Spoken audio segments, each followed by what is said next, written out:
దయచేసి వారి వారి స్థానాల్లో ఆసీనులు కావాల్సిందిగా కోరుతున్నాం.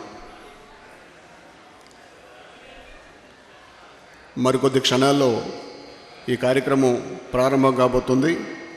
దయచేసి అలాంటి ప్రారంభానికి మీరంతా సహకరించాలని, గురువుగారు చెప్పేటటువంటి మాటల్ని మీరు ఆస్వాదించాలని, ఆనందించాలని, ఆచరించాలని కోరుతున్నాను. ఇక్కడ ఉన్నటువంటి ఆధ్యాత్మిక జీవన విధానాన్ని అనుసరించేటటువంటి వారు కాకినాడ పట్టణ ప్రజలు ఎంతో కాలంగా నిరీక్షిస్తున్నటువంటి గురువుగారి శ్రీ బ్రహ్మశ్రీ సామ్యవేదం షణ్ముఖ శర్మ గారి ప్రవచన కార్యక్రమం ఈరోజు నుంచి ప్రారంభం కాబోతుంది. ప్రవచన విరించి సమన్వయ సరస్వతి, శివతత్వ సుధానిధి, వాగ్దేవి వరపుత్ర, వాచస్పతి బ్రహ్మశ్రీ శ్రీ సామ్యవేదం షణ్ముఖ శర్మ గారు ఈ రోజు నుంచి 5 రోజుల పాటు సనాతన ధర్మం శాశ్వత న్యాయం అనేటటువంటి అంశం మీద 5 రోజుల పాటు ఏకధాటిగా ప్రవచనాలు చేయడానికి సరస్వతి గాన సభ కాకినాడ వారి ఆహ్వానం మేరకి ఇక్కడికి విచ్చేసి ఉన్నారు. వారి కార్యక్రమం మరికొద్ది క్షణాల్లో ప్రారంభం కాబోతుంది. దానికి మీ అందరినీ సరస్వతి గాన సభ తరపున సవినయంగా ఆహ్వానిస్తూ, ఈ కార్యక్రమంలో అందరూ కూడా గురువుగారు వచ్చేటప్పుడు మీరు చూశారు, కంచికామకోట పీఠాధిపతి వారు వస్తుంటే ఎలా ఉందో అలాంటి వాతావరణాన్ని కల్పించారు. అదే గౌరవాన్ని మనం కొనసాగించాలి అని చెప్పేసి అంటే, ఇక్కడ థియేటర్లో ఎవరో కూడా మొబైల్ ఫోన్లు మాట్లాడటం కానీ, దాన్ని వాడటం కానీ, ఉపయోగించడం కానీ చేయకుండా సైలెంట్ మోడ్లో పెట్టుకోవటం, లేకపోతే ఆఫ్ మోడ్లో పెట్టుకోవటం చేయాలని చెప్పేసి మా సభ తరఫున సవ్యంగా మీ అందరినీ కోరుతున్నాను. అసలు కార్యక్రమానికి ముందు 2 నిమిషాల పాటు మా సహకార్యదర్శి శ్రీ చెరుకువాడ సత్యనారాయణ గారు ఒక ముఖ్యమైనటువంటి ప్రకటన చేస్తారు. వారిని ఆహ్వానిస్తూ ఉన్నాను. Thank you. ప్రవచన కార్యక్రమం ప్రారంభమయ్యే ముందు ఒక కొద్ది నిమిషాలు మీ సమయం తీసుకోవడానికి సరస్వతి గానసభ కార్యవర్గం పక్షాన మీ అనుమతి కోరుతూ ఒక చిన్న ప్రకటన, మనవి. ఈ సభకి అధ్యక్షునిగా నిన్న మొన్నటి వరకు విశిష్ట సేవలు అందించినటువంటి, అలాగే రాబోయే కొన్ని స్వాగతాలకు కూడా రూపకల్పన చేసినటువంటి కార్యదక్షులు శ్రీ కేవీఎస్ ఆంజనేయమూర్తి గారు మొన్న జూలై 28 స్వర్గస్థులయ్యారు. శ్రీ ఆంజనేయమూర్తి గారు సేవాభావాన్ని జీవన విధానంగా మార్చుకున్న మహనీయులు. తమ ఆలోచనలతో ఎందరికో దిశానిర్దేశం చేస్తూ భవిష్యత్ తరాలకి సాంస్కృతిక సేవా రంగాలలో వెలుగుబాటు చూపిన మనీషి వారు. మన కాకినాడలోను, తూర్పుగోదావరి జిల్లాలోనూ అనేక సంస్థలకి వారు సేవలు అందించారు. ఎన్నిటితోనూ వాటికి సంబంధం ఉంది. వారు senior most income tax practitioner మన తూర్పుగోదావరి జిల్లాలో 1964లో వారు ప్రాక్టీస్ చేయడం ప్రారంభించారు. వారు 1992-93లో రోటరీ జిల్లా గవర్నర్గా సేవలు అందించారు. కాకినాడ కాస్మోపాలిటన్ క్లబ్కి 10 సంవత్సరాల కార్యదర్శిగాను, 5 సంవత్సరాలు అధ్యక్షునిగాను పనిచేశారు. టౌన్ హాల్ కార్యనిర్వాహక సభ్యునిగా సేవలు అందించారు.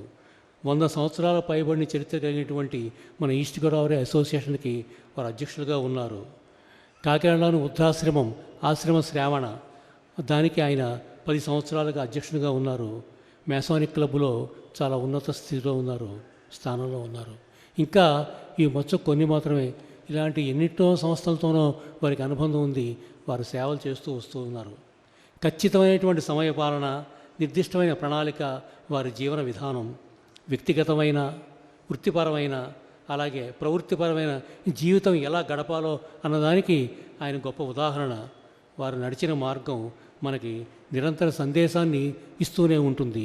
వారి స్ఫూర్తితో మనం ముందుకు నడవాల్సిన అవసరం ఎంతైనా ఉంది. కనుక వారి మృతికి సంతాపంగా ఈ సభా కార్యక్రమానికి ముందుగా 1 నిమిషం మౌనం పాటించాలని మిమ్మల్ని కోరుతున్నాను. వస్తే కాకినాడతో ఎంతో అనుభవం ఉంది మన సామవేదం షణ్ముఖ శర్మ గారికి. 2004 సంవత్సరం నుంచి వరుసగా వస్తూనే ఉన్నారు ఆయన, ఒక్క కరోనా వచ్చినప్పుడు తప్ప. కిందటి సంవత్సరం 31 జనవరి నుంచి 4వ తారీఖు ఫిబ్రవరి 4 వరకు 5 రోజుల పాటు మహాభారతం హరిహరాద్వైతం అనే దాని మీద వారు ఇక్కడ ప్రవచనం చేయడం జరిగింది. ఇప్పుడు సనాతన ధర్మం శాశ్వత న్యాయం అనే విషయం మీద వాడు ప్రసంగిస్తారు. వారి గురించి పరిచయం చేయవలసిన అవసరం కాకినాడ ప్రజలకు అస్సలు లేదు. అయితే ఒక్క 2 మాటలు చెప్పక తప్పదు. సద్గురువులు లోకానికి 2 రకాలుగా ఉపకరిస్తారట. మొదటిది తమ బోధనల వల్ల, రెండవది తమ దర్శన సాంగత్యం వల్ల. భారతీయ సనాతన ధర్మ వైశిష్ట్యాన్ని, ఆర్ష విజ్ఞాన సంపదని ఈ తరం వారికి, ముఖ్యంగా యువతకి అందించాలనేటువంటి తపనతో, దీక్షతో తమ ప్రవచనాలనే దివిటీల వెలుగులో మార్గదర్శనం చేస్తున్నారు షణ్ముఖ శర్మ గారు. అందుకే వారిని ఆర్ష విజ్ఞాన సముద్రణ దీక్షిత అని అన్నారు.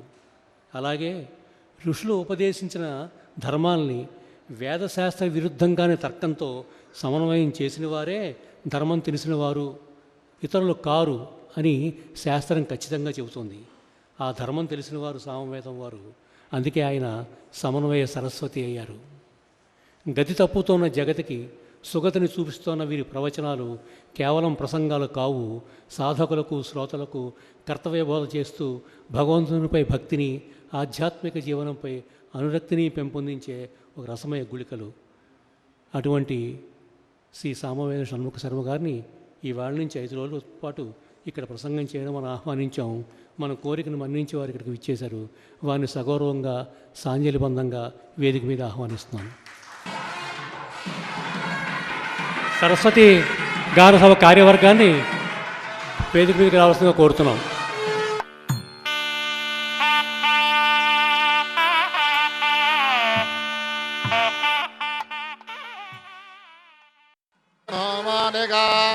గతమచ్చనాహం విశ్వే దేవాసో అధివచతామి. మహాస్మహి ప్రజయామాతనోభిర్మారధామద్వశతే సోమరాజన్ నిర్మణ్యం ప్రతినుతం పురస్తాదతో గోపాః పరిపాహినస్త్వం ప్రత్యంజోయంతు నికుతః పునస్తే మైషాం చిత్తం ప్రబుధా వినేషు ధాతా ధాతృణాం భువనస్య యస్పతిర్దేవగో సవితారమభిమాతిషాహం ఇమం యజ్ఞమశ్వినో భా బృహస్పతిర్దేవాః పాంతు యజమానన్యర్థాత్ పురువ్యచానో మహిషః శర్మయగోస తస్మనః మే పురోహూతః పురుక్షు సనః ప్రజాజై హరయశ్వ మృడయేంద్రమానో రేరిషో మా పరాదాః येन सपत्ना अपते भवन्वन्द्राग्निभ्यामवबाधामहेतान् वसवो रुद्रा आदित्या उपरिस्पृशन्वोऽग्रम् चेत्तारमधिराजमग्रन् अर्वाञ्चमिन्द्रममुतो हवामहे योगो युद्धनकृतश्वजिद्यः इमन्नो यज्ञम् विहवेजुषस्वास्य कुर्मो हरिवो मेदिनन्त्वा देवास्तां विश्वरूपाः पशवो वदन्ति सा नो मन्द्रेशमूर्जन्दुहानाधेनुर्वागस्मानुपसुष्टुते पावनमचिन्त्य वैभवं तं नरं वपुषि कुञ्जरं मुखे मन्महे किमपि तुन्दिलं महः शरणं करवाणि शर्मदं ते चरणं वाणि चराचरोपजीव्यं करुणामसृणैः कटाक्षपातैः कुरु माम् अम्बकृतार्थसार्थवाहम्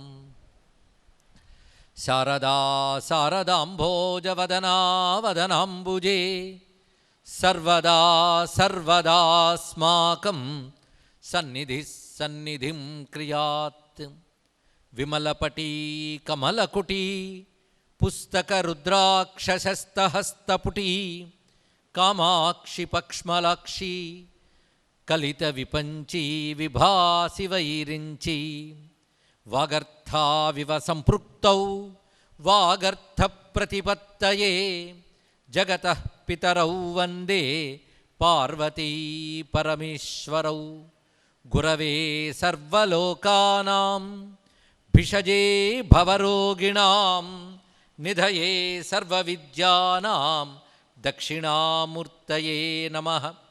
నారాయణ సమారంభాం వ్యాసశంకరమధ్యమాం అస్మదాచార్యపర్యంతాం వందే గురుపరంపరాం.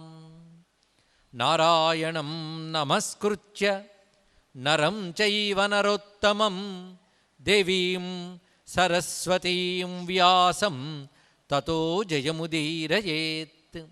యజ్ఞేశ అచ్యుత గోవింద మాధవ అనంత కేశవ కృష్ణ విష్ణో హృషీకేశ వాసుదేవ నమోస్తుతే. శ్రీ వాసుదేవ నమోస్తుతే. శివాయ గురవే నమః. శివాయ గురవే నమః. శివాయ గురవే నమః. శ్రీమాత్రే నమః. శ్రీమాత్రే నమః. శ్రీమాత్రే నమః. శ్రీ విష్ణురూపాయ నమః శివాయ. శ్రీరామ జయ రామ జయ జయ రామ. శ్రీకృష్ణ శరణం మమ. నమో మహద్భ్యో ఋషిభ్యో గురుభ్యో నమః. భగవన్మయమైన సభా సదస్సుకి సవినీయ నమస్సులు సమర్పణ చేసుకుంటూ ఆత్మీయులైన కాకినాడ సౌహృదయుల సమక్షంలో సరస్వతీ గానసభ ఆధ్వర్యంలో గత సంవత్సరం మంచి విషయం చెప్పుకుని ఈసారి కూడా ఒక సద్విషయమై ప్రస్తావన చేసుకోబోతున్నాం. అయితే ఈసారి అంశం సనాతన ధర్మం శాశ్వత న్యాయం. ఈ అంశాన్ని ప్రతిపాదన చేసినటువంటి వారు పెద్దలు ఇటీవలనే స్వర్గస్థులైనటువంటి ఆంజనేయమూర్తి గారే ఈ అంశాన్ని కోరుకున్నారు. వారు ప్రత్యేకించి మెసేజ్ ద్వారా పంపడం జరిగింది. ఇప్పుడు చెప్పవలసినది అని కోరుకుంటున్నాం దీనిని అని అంటూ వారు కొన్ని భారతాంశములు మొదలైన కూడా ప్రస్తావన చేశారు. న్యాయం అనేటటువంటిది సనాతన ధర్మంలో ఎలా చెప్పబడుతోంది అనే విషయమై చెప్పాలని వారు కోరుకున్నారు. ఎంతో అనుభవం గడించిన వారు, అదేవిధంగా సమాజ హితం కోసం అనేక సంస్థల్లో కృషి చేసి ఎందరినో ప్రేరేపించిన ఆ మహానుభావులు ఇది కోరుకున్నారు. వారిని ఇందాకే స్మరించుకున్నాం. ఆ స్మరణతోనే వారి కోరిక తీర్చుతున్నామన్న తృప్తితో ఈ అంశాన్ని ప్రారంభించుకోబోతున్నాం. అయితే ఇది ఒక ప్రత్యేకమైన పుస్తకంలోంచి గ్రహించేదేం కాదు. ఎందుకంటే సనాతన ధర్మం కూడా ఒక పుస్తకానికి పరిమితమై లేదు గనక విస్తారమైన సనాతన ధర్మంలోంచి మనం న్యాయాన్ని తెలుసుకునే ప్రయత్నం చేస్తున్నాం. అయితే సనాతన ధర్మం శాశ్వత న్యాయం అనే మధ్యలో ఒక చిన్న విరామాన్ని కూడా ఇవ్వడం జరిగింది. అంటే సనాతన ధర్మంలో న్యాయం గురించి ఏం చెప్పారు, ఈ న్యాయం ఏ కాలానికి పనికొస్తుంది అంటే ఏ కాలానికైనా పనికొస్తుంది చెప్పడం కోసమే శాశ్వత అనే శబ్దం అక్కడ చెప్పడం జరిగింది.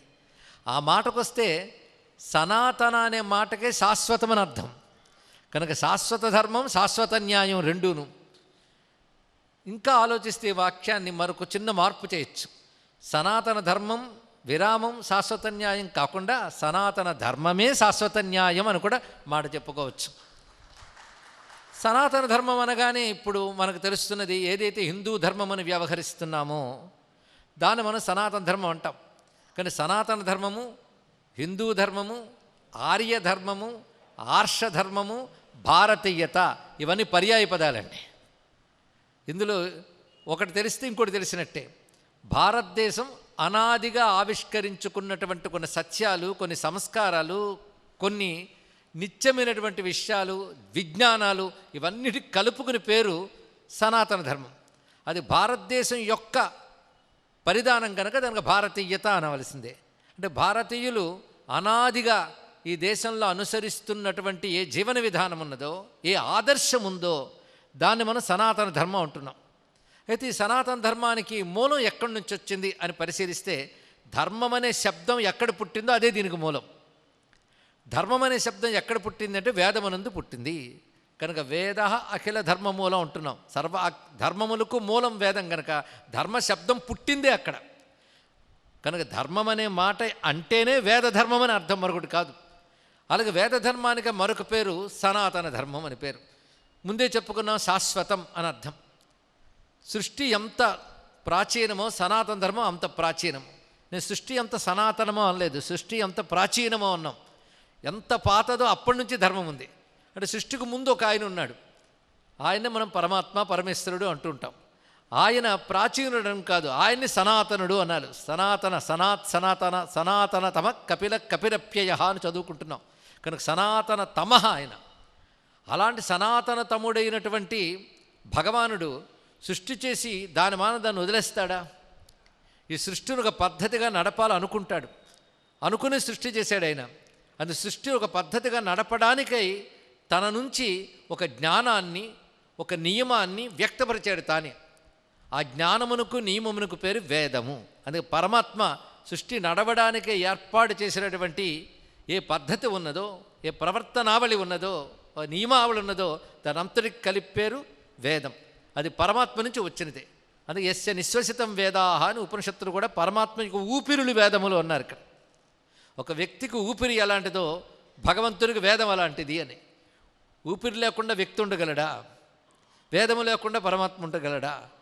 పైగా ఊపిరి ముందొచ్చిందో వ్యక్తి ముందొచ్చాడా? ఇవి చెప్పగలమా? వ్యక్తి ఉంటే ఊపిరి ఉంది, పరమాత్మ ఉంటే వేదం ఉంది. కానీ వేదము సాక్షాత్ పరమాత్మ స్వరూపం. అలాంటి వేదమును మొదట అందుకున్నవాడెవరు కూడా పురాణం చక్కగా చెప్పింది, వేదము చెప్పింది మనకి. మొట్టమొదటిగా వేద విద్యని భగవాను నుంచి అందుకున్నవాడు భగవానునిచే సృజింపబడిన సృష్టికర్త అయిన బ్రహ్మదేవుడు అందుకున్నాడు. ఆ బ్రహ్మదేవుడికి వేద విద్యనిచ్చాడు. ఆ బ్రహ్మదేవుని నుంచి అందుకున్నవారు తపస్సిద్ధులైన మహర్షులు. తపస్సిద్ధులు అన్నాం అంటే మహర్షులు, ఋషులు. వాళ్ళు తపస్సు చేత బ్రహ్మదేవుని నుంచి ఆ జ్ఞానాన్ని పొందగలిగారు. కనుక ఇప్పుడు మనదైన సనాతన ధర్మానికి ప్రారంభం ఎక్కడి నుంచో ఇవాళ మనం తెలుసుకున్నాం. భగవంతునితో ప్రారంభమైంది సనాతన ధర్మం. అది సృష్టికర్త ద్వారా ఋషులకు వచ్చింది, ఋషుల ద్వారా మనకు వచ్చింది. ఇది ధర్మ పరంపర. కనుక ఋషుల ద్వారా వచ్చిన ధర్మానికి పేరు ఆర్ష ధర్మం. ఆర్ష అంటే ఋషిప్రోక్తమైన, ఋషులు ఇచ్చిన ధర్మం. అయితే ఇంతవరకు ధర్మం అన్నాం, మన న్యాయం ఏమిటి? న్యాయం అనే మాట లోకంలో మాట్లాడుతూనే ఉంటాం. ఈ న్యాయం అనే మాట కూడా శాస్త్రసిద్ధమైనటువంటి వైదిక శబ్దమే. భగవాను నామాల్లో ఒకటి న్యాయం. విష్ణు శాస్త్రం చదివినప్పుడు మీరు న్యాయో నేత సమీరణ చదివారు. మార్గో నేయో నయో నయ అంటే న్యాయము భగవంతుని పేరుట. న్యాయం అంటే అర్థం ఏమిటి? ఇప్పుడు అది తెలుసుకోవాలి. ధర్మం అంటే అర్థం ఏంటి? ముందు సనాతన ధర్మం, సనాతన శాశ్వత చెప్పాం. ధర్మ న్యాయం అంటే ఇప్పుడు తెలుసుకోవాలి కదా. ధర్మం అంటే ధరించిన ధర్మం అంటే మనం పట్టి ఉంచున్నది, అంటే మన పతనం కాకుండా కాపాడేది, ఒక కట్టుబాటు, ఒక మర్యాద, దాని పేరు ధర్మము అని పేరు. మన న్యాయం అంటే ఏమిటి? న్యాయం అనే మాటకి నయతీతి న్యాయ అన్నారు ఇక్కడ. అంటే నడిచే పద్ధతి అని అర్థం. ఇక్కడ ఏ పద్ధతిలో నడవడిక ఉంటుందో, ప్రవర్తన ఉంటుందో, అందుకే న్యాయ శబ్దానికి ఎన్నో అర్థాలు ఉన్నాయి. పద్ధతి, ప్రవర్తనా సరళి ఇత్యాది అనేక రకాల అర్థాలు ఉన్నాయి. కనుక నడవవలసిన పద్ధతిని న్యాయం అంటున్నాం. ఈ న్యాయబద్ధంగా నడిపేవాడు కూడా ఉండాలి. కానీ నడపవలసిన పద్ధతి న్యాయమైతే దాన్ని అనుసరించి నడిపేవాడు కూడా ఉండాలి కదా. నడిపేవాడిని నేత అంటాం. ఇప్పుడు ఈ మాటలని వింటూ ఉంటాం మనం. నేతలు ఈ శబ్దాలను రాజకీయ పరంగా వాడుతూ ఉంటాం. కానీ నేత అంటే అర్థం న్యాయ పద్ధతి నడిపించేవాడు నేత. ఇప్పుడు ఏ పద్ధతిలో నడిపిస్తున్నాడో దాన్ని న్యాయం అంటున్నాం. కానీ న్యాయో నేత ఈ రెండు ఎవరయ్యారు? ఇప్పుడు ఎందులో చెప్పుకుంటున్న ఈ మాట విష్ణు సహస్రనామ స్తోత్రంలో చెప్తున్నాం. అంటే న్యాయము భగవానుడే, నేత భగవానుడే. పద్ధతి ఏర్పరిచినవాడు ఆయన, పద్ధతి ప్రకారం నడిపించేవాడు ఆయన. ఒక్కసారి విశ్వంలో మనం న్యాయం ఒకటి నడుస్తుంది. సూర్యుడు రేపు పొద్దున పడమర కనబడ్డాడు అనుకోండి, ఏమిటి అన్యాయం అనము? ఆయనకు న్యాయం ఉంది, ఆయనకు పద్ధతి ఉంది. ఆ పద్ధతి ప్రకారం తూర్పును ఉదయించును. అలాగే సృష్టి అంతా కొన్ని న్యాయములతో నడుస్తుంది. అయితే న్యాయము ధర్మము ఇంచుమించు పర్యాయ పదములను చెప్పడంలో కూడా వెనకాడనక్కర్లేదు. ఎందుకంటే పట్టి నడిపే కట్టుబాటు ఏదో, నడవలసిన పద్ధతి కూడా అదే కదా. కనుక ధర్మమన్నా న్యాయమన్నా అనుసరించవలసింది ధర్మము, అనుసరించవలసినది కూడా న్యాయమే. కనుక రెండు ధర్మం న్యాయం పర్యాయ పదాలే. కనుక సనాతన ధర్మమన్నా శాశ్వత న్యాయమన్నా అగ్గినిప్పు లాంటివి. ఒక అగ్గినిప్పు అన్నట్ట. అగ్గినిప్పు నిండా కానీ అగ్గి నిప్పు కలిపి అగ్గినిప్పు 2 పదాలు ఉన్నాయిగా, కనుక 2 వాడదాం. కానీ అగ్గినిప్పును వాడినా అగ్ని ఒకటే కనుక ధర్మము న్యాయం అని వాడినా 2 ఒకటే అని తెలుసుకోవాలి ఇక్కడ. అయితే ఒక్కటి చిన్న విషయం ఏంటంటే, ధర్మం అన్నప్పుడు కొంచెం ఆధ్యాత్మిక వాసన వస్తుంది, అవునా లేదు? ఇదేదో ఆధ్యాత్మికమైనది అని వాసన వస్తుంది. న్యాయం అన్నప్పుడు కొంచెం లౌకికమైనది అనే భావం కలుగుతుంది ఇక్కడ. ఈ వ్యవహారంలో మనం చూస్తే న్యాయం అంటే లౌకికంగా జీవించే ఒక పద్ధతి ఉన్నది. ఇది ఒక్కొక్క కాలంలో ఒక్కొక్క విధంగా ఉంటుంది, మారుతూ ఉంటుంది కూడా, మనం గమనిస్తూ ఉంటాం. ఒకప్పుడు న్యాయం వేరు, ఇప్పుడు న్యాయం వేరు. ఇక్కడ న్యాయమూర్తులు కూడా చాలామంది ఉండవచ్చు గాక, న్యాయ శాస్త్రవేత్తలు ఉండవచ్చు, న్యాయవాదులు ఉండవచ్చు.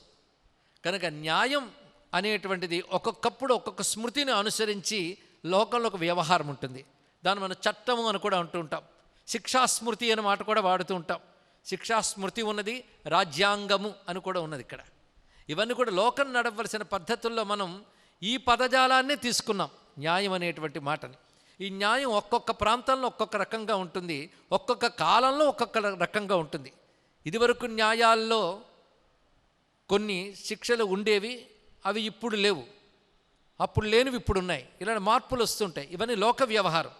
కనుక శాస్త్రార్థ ప్రకారంగా న్యాయం అనేది ధర్మానికి పర్యాయపదం అయినప్పటికీ కూడా వ్యవహారంలో న్యాయం అంటే లోక వ్యవహారం అని కూడా మాట ఉన్నది ఇక్కడ. కనుక లోకంలో కూడా ఉండేటువంటిది ఇదేమైనా న్యాయంగా ఉందా అండి అని అంటూ ఉంటాం. మరి అన్యాయం అయిపోయాడురా బాబు, ఇలాంటి మాటలన్నీ లోకంలో న్యాయ శబ్దాన్ని మనం వాడుతూనే ఉంటాం. పైగా ఇది మీకు ధర్మమేనా, ఈ మాట కూడా వ్యక్తమవుతుంటుంది. ఈ ధర్మమేనా అన్నప్పుడు మనకు తెలియకుండా న్యాయానికి పర్యాయపదంగా వాడుతున్నాం కదా. అయితే లోక వ్యవహారంలో మనం ఈ న్యాయాలు ఆయా కాలాల్లో ఎన్ని రకాలుగా మార్చుకున్నప్పటికీ కూడాను సనాతన ధర్మంలో ఈ న్యాయం గురించి అంటే లోక వ్యవహారం గురించి ఎలా చెప్పారు అనేది ఇప్పుడు చెప్పుకోబోతున్నాం ఇక్కడ. ఈ రెండిటికి సమీపమైన మరొక పదం ఉందండి, ధర్మము న్యాయము. ఇప్పుడు స్థూలంగా దీనికి నిర్వచనం చెప్పుకుంటే లోక వ్యవహారం అంతా న్యాయమైతే శాస్త్ర వ్యవహారం అంతా ధర్మమైంది ఇక్కడ. కనుక శాస్త్రము అనగానే వేదములు ప్రధానంగా శాస్త్రం అని చెప్పబడతాయి. మీరు భగవద్గీత చదివితే కృష్ణ పరమాత్మ అనేక చోట్ల తస్మాత్ శాస్త్రం ప్రమాణంతే అంటాడు. ఇక్కడ శాస్త్రమే ప్రమాణం అన్నాడు ఆయన. ఏ శాస్త్రం అయి ఉంటుందండి? భౌతిక శాస్త్రమా, సామాజిక శాస్త్రమా, సాంఘిక శాస్త్రమా? అంతేకాదు 2 చోట్ల హెచ్చరిక చేస్తాడు. శాస్త్రం ప్రమాణం అంటాడు ఒక చోట, శాస్త్ర ప్రకారం నడవకపోతే పతనమైపోతా ఉంటాడు మరొక చోట. శాస్త్ర విధిముత్సృజ్య వర్తతే కామకారత నచ సిద్ధిం అవాప్నోతి న సుఖం న పరాంగతిం. ఎవడు శాస్త్ర విధిని అతిక్రమించి ప్రవర్తిస్తాడో వాడి ఇహంలోకంలోనూ సుఖం ఉండదు, పరము లభించదని పరమాత్మ అర్జునుడితో బోధన చేశాడు, అవునా లేదా? అంటే 2 విధాలుగా చెప్పాడు. శాస్త్రం గొప్పది, శాస్త్రమే ప్రమాణంగా తీసుకోని చెప్పాడు. రెండవది తీసుకోకపోతే నాశనమైపోతారని చెప్పాడు. బోధ 2 విధాలుగా ఉంటుంది కదా, కనుక అది చేశాడు. కనుక నచ సిద్ధిం అవాప్నోతి, వాడికి సిద్ధి లభించదు, ఇహలోకంలో కూడా సుఖం ఉండదు అన్నాడు.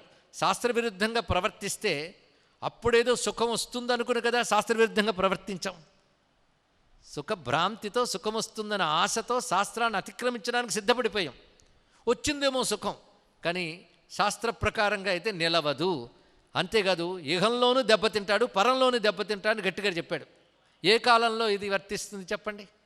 కృష్ణుడు చెప్పిన మాట ఏ కాలమైనా వర్తిస్తుంది. అయితే కృష్ణుడి దృష్టిలో శాస్త్రం అంటే ఏమిటి? ఇది పెద్ద ప్రమాణం మనకి. శాస్త్రాలు ఎన్నో ఉన్నాయి, ఇందాక చెప్పిన తర్కశాస్త్రం ఉంది, న్యాయశాస్త్రం ఉంది, చాలా శాస్త్రాలు ఉన్నాయి.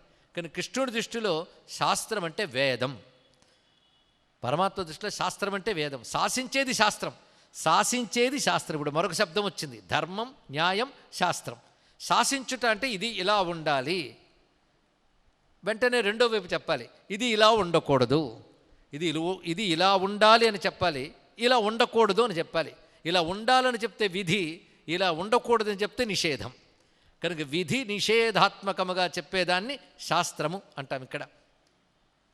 అయితే ఎలా ఉండాలో చెప్తే చాలు కదండి, ఎలా ఉండకూడదు ఎందుకు చెప్పాలి అంటే ఉండకూడదు కనుక చెప్పాలి ఇక్కడ. ఇలా ఉంటే దెబ్బతింటారు అని చెప్పడం కోసం విధి నిషేధాత్మకంగా చెప్తుంది శాస్త్రం. అది నిషేధం చెప్పింది కనుక అది కూడా చేద్దామని కాదు ఇక్కడ. విడిచిపెట్టవలసింది నిషేధం, అనుసరించవలసినది విధి. అందుకే మనకో మాట ఇప్పటికీ అంత తెలుగు చెడిపోలేదు అనుకుంటుంటాం. వ్యవహారంలో మాట్లాడుతుంటాం విద్యుక్త ధర్మం అని వినుంటారు మీరు. ఎన్ని మనం వాడుకునే శబ్దాలు, విద్యుక్త ధర్మం, విద్యుక్త ఒత్తుండాలి అక్కడ, విద్యుక్త విధి ఉక్త ధర్మం. విధి అంటే ఏది చెయ్యాలో అది విధి, దాన్ని అనుసరించిన ధర్మం విధ్యుక్త ధర్మం. నీకు ఏది చెయ్యాలని శాస్త్రం చెప్పిందో అది విధ్యుక్త ధర్మము. ఇలాగ విధి నిషేధాత్మకంగా ధర్మం చెప్పే శాస్త్రం పేరు వేదమైంది. కానీ కృష్ణ భగవాను యొక్క ఉద్దేశంలో తస్మాత్ శాస్త్రం ప్రమాణంతే. ఎందుకంటే భగవద్గీత మనకు పరమశాస్త్రమైన ధర్మం భగవద్గీతతో మొదలు కాలేదు. ఇది గుర్తుపెట్టుకోవాల్సిన అంశం ఉన్నది. కృష్ణుడికి ముందే ధర్మం ఉంది. వెనక్కి వెళితే ధర్మానికి మొదలు ఏది అని వెతికితే మళ్ళీ పరమాత్మ వేదమే వచ్చింది. కనుక కృష్ణ పరమాత్మ దృష్టిలో శాస్త్రం అనగా వేదమే, వేద విరుద్ధంగా ఉండరాదు అని చెప్పాడు ఇక్కడ. అయితే వేదం చెప్పినటువంటి ధర్మములన్నీ పరమాత్మ నుంచి వచ్చాయి కనుక ఋషులు తపశ్శక్తితో దర్శించారు. ఋషులు తపశ్శక్తితో దర్శించిన జ్ఞానం సామాన్యులకి ఎలా తెలుస్తుంది? ఎందుకంటే భగవంతుడి నుంచి సహజ సిద్ధంగా వచ్చిన ఒక శబ్దములు అంటేనే గంభీరంగా ఉంటాయి. అది సామాన్యుడికి అర్థమవుతుందా? అంతెందుకండి, ఒక మంచి విషయం పెద్దవాళ్ళకి అర్థమైనట్టు చిన్నపిల్లలకు అర్థం కాదు, చదువుకున్నవాడికి అర్థమైనట్టు చదువుకోని వాడికి అర్థం కాదు, గొప్పగా ఆలోచించేవాడికి అర్థమైనట్టు ఆలోచించని వాడికి అర్థం కాదు. లోకంలో మామూలు విషయాల గురించే మనం చెప్తున్నాం. అలాంటిది అద్వితీయమైన అల్టిమేట్ సత్యములైనటువంటి పరమసత్యములైన వేదములు సామాన్య మానవ ప్రజ్ఞకు అర్థమవుతాయా?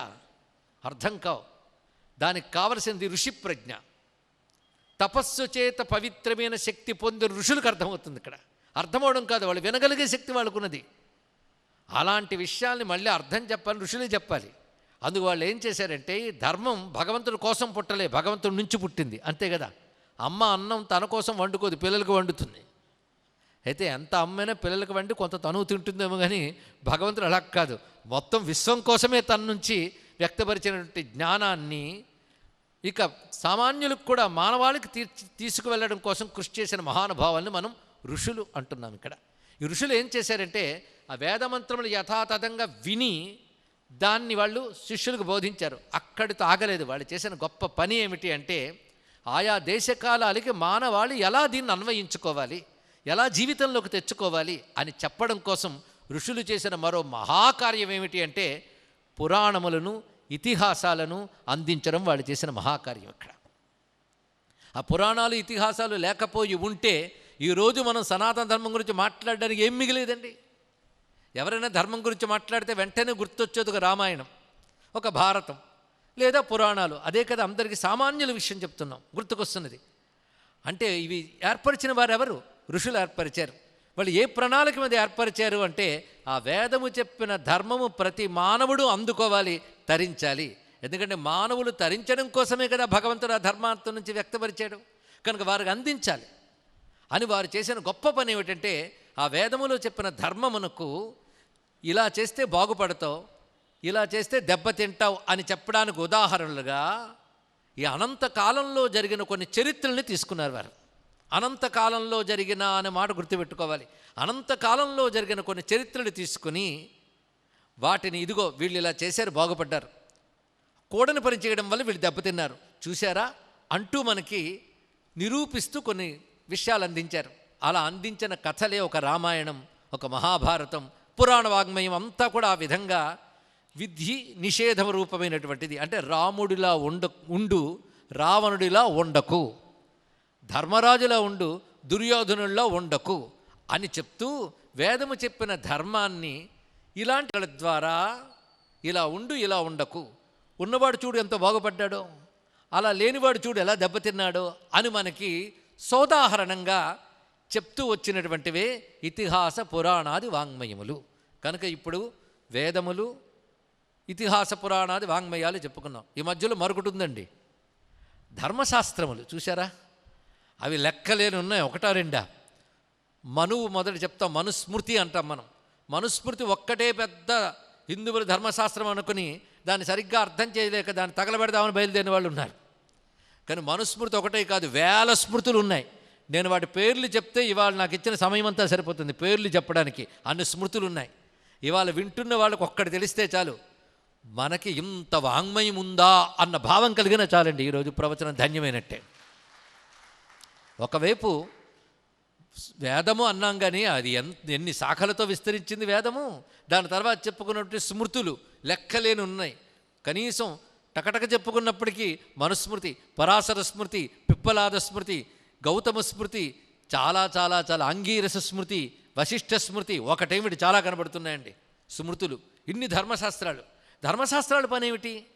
ఎందుకు వాటి స్మృతి అన్నారు అంటే, శృతి ఏం చెప్పిందో, శృతి అంటే వేదం ఏం చెప్పిందో స్మరించి ఆయా కాలాల్లో దాన్ని ఎలా అన్వయించుకోవాలి చెప్పింది స్మృతి. ఋషులు చేసిన పని ఏమిటంటే అప్లికేషన్ ఆఫ్ ధర్మ. ఆ ధర్మం ఎలా అప్లై చేసుకోవాలి జీవితానికి, ఏ విధంగా జీవిస్తే నువ్వు వేదము చెప్పినట్టు జీవించి ఇహాన్ని పరాన్ని కూడా పొందగలవు. ఎందుకంటే మానవుడు కేవలం ఇహంలో సుఖపడాలని మాత్రమే కోరుకోకూడదు, పరానికి కూడా చూసుకోవాలి. అంతే కదా. ఎలాగైతే ఈ జీవితంలోనే వృద్ధాప్యంలో సుఖపడ్డానికి యవ్వనంలో కష్టపడి దాచుకుంటామో, పరంలో సుఖపడ్డానికి బ్రతుకున్నప్పుడే జాగ్రత్త పడాలి అని చెప్పారు వాళ్ళు. ఇహము పరము రెండూ చూసుకోవాలి. అయితే ఇహంలో నువ్వు ఉన్నత స్థితికి వెళ్ళడానికి పనికొచ్చేదాన్ని అభ్యుదయము అంటారు, పరంలో నువ్వు తరించడానికి పనికొచ్చేదాన్ని నిశ్రేయసము అంటారు. ఇక్కడ అభ్యుదయ నిశ్రేయసము రెండు చూసారా.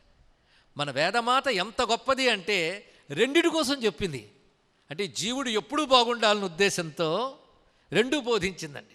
ఆ రెండూ బోధించిన దాన్ని మన జీవితాల్లోని ఇంజెక్ట్ చేసి నింపడం కోసం ఋషులు పడ్డ పాటలు చూడాలి. అటు ధర్మశాస్త్రాలు ఇచ్చారు, ఇటు ఇతిహాస పురాణాల వాంగ్మయం అంతా ఇచ్చారు. కనుక సనాతన ధర్మం అంటే ఇంత భాండారం వెనకాలుంది.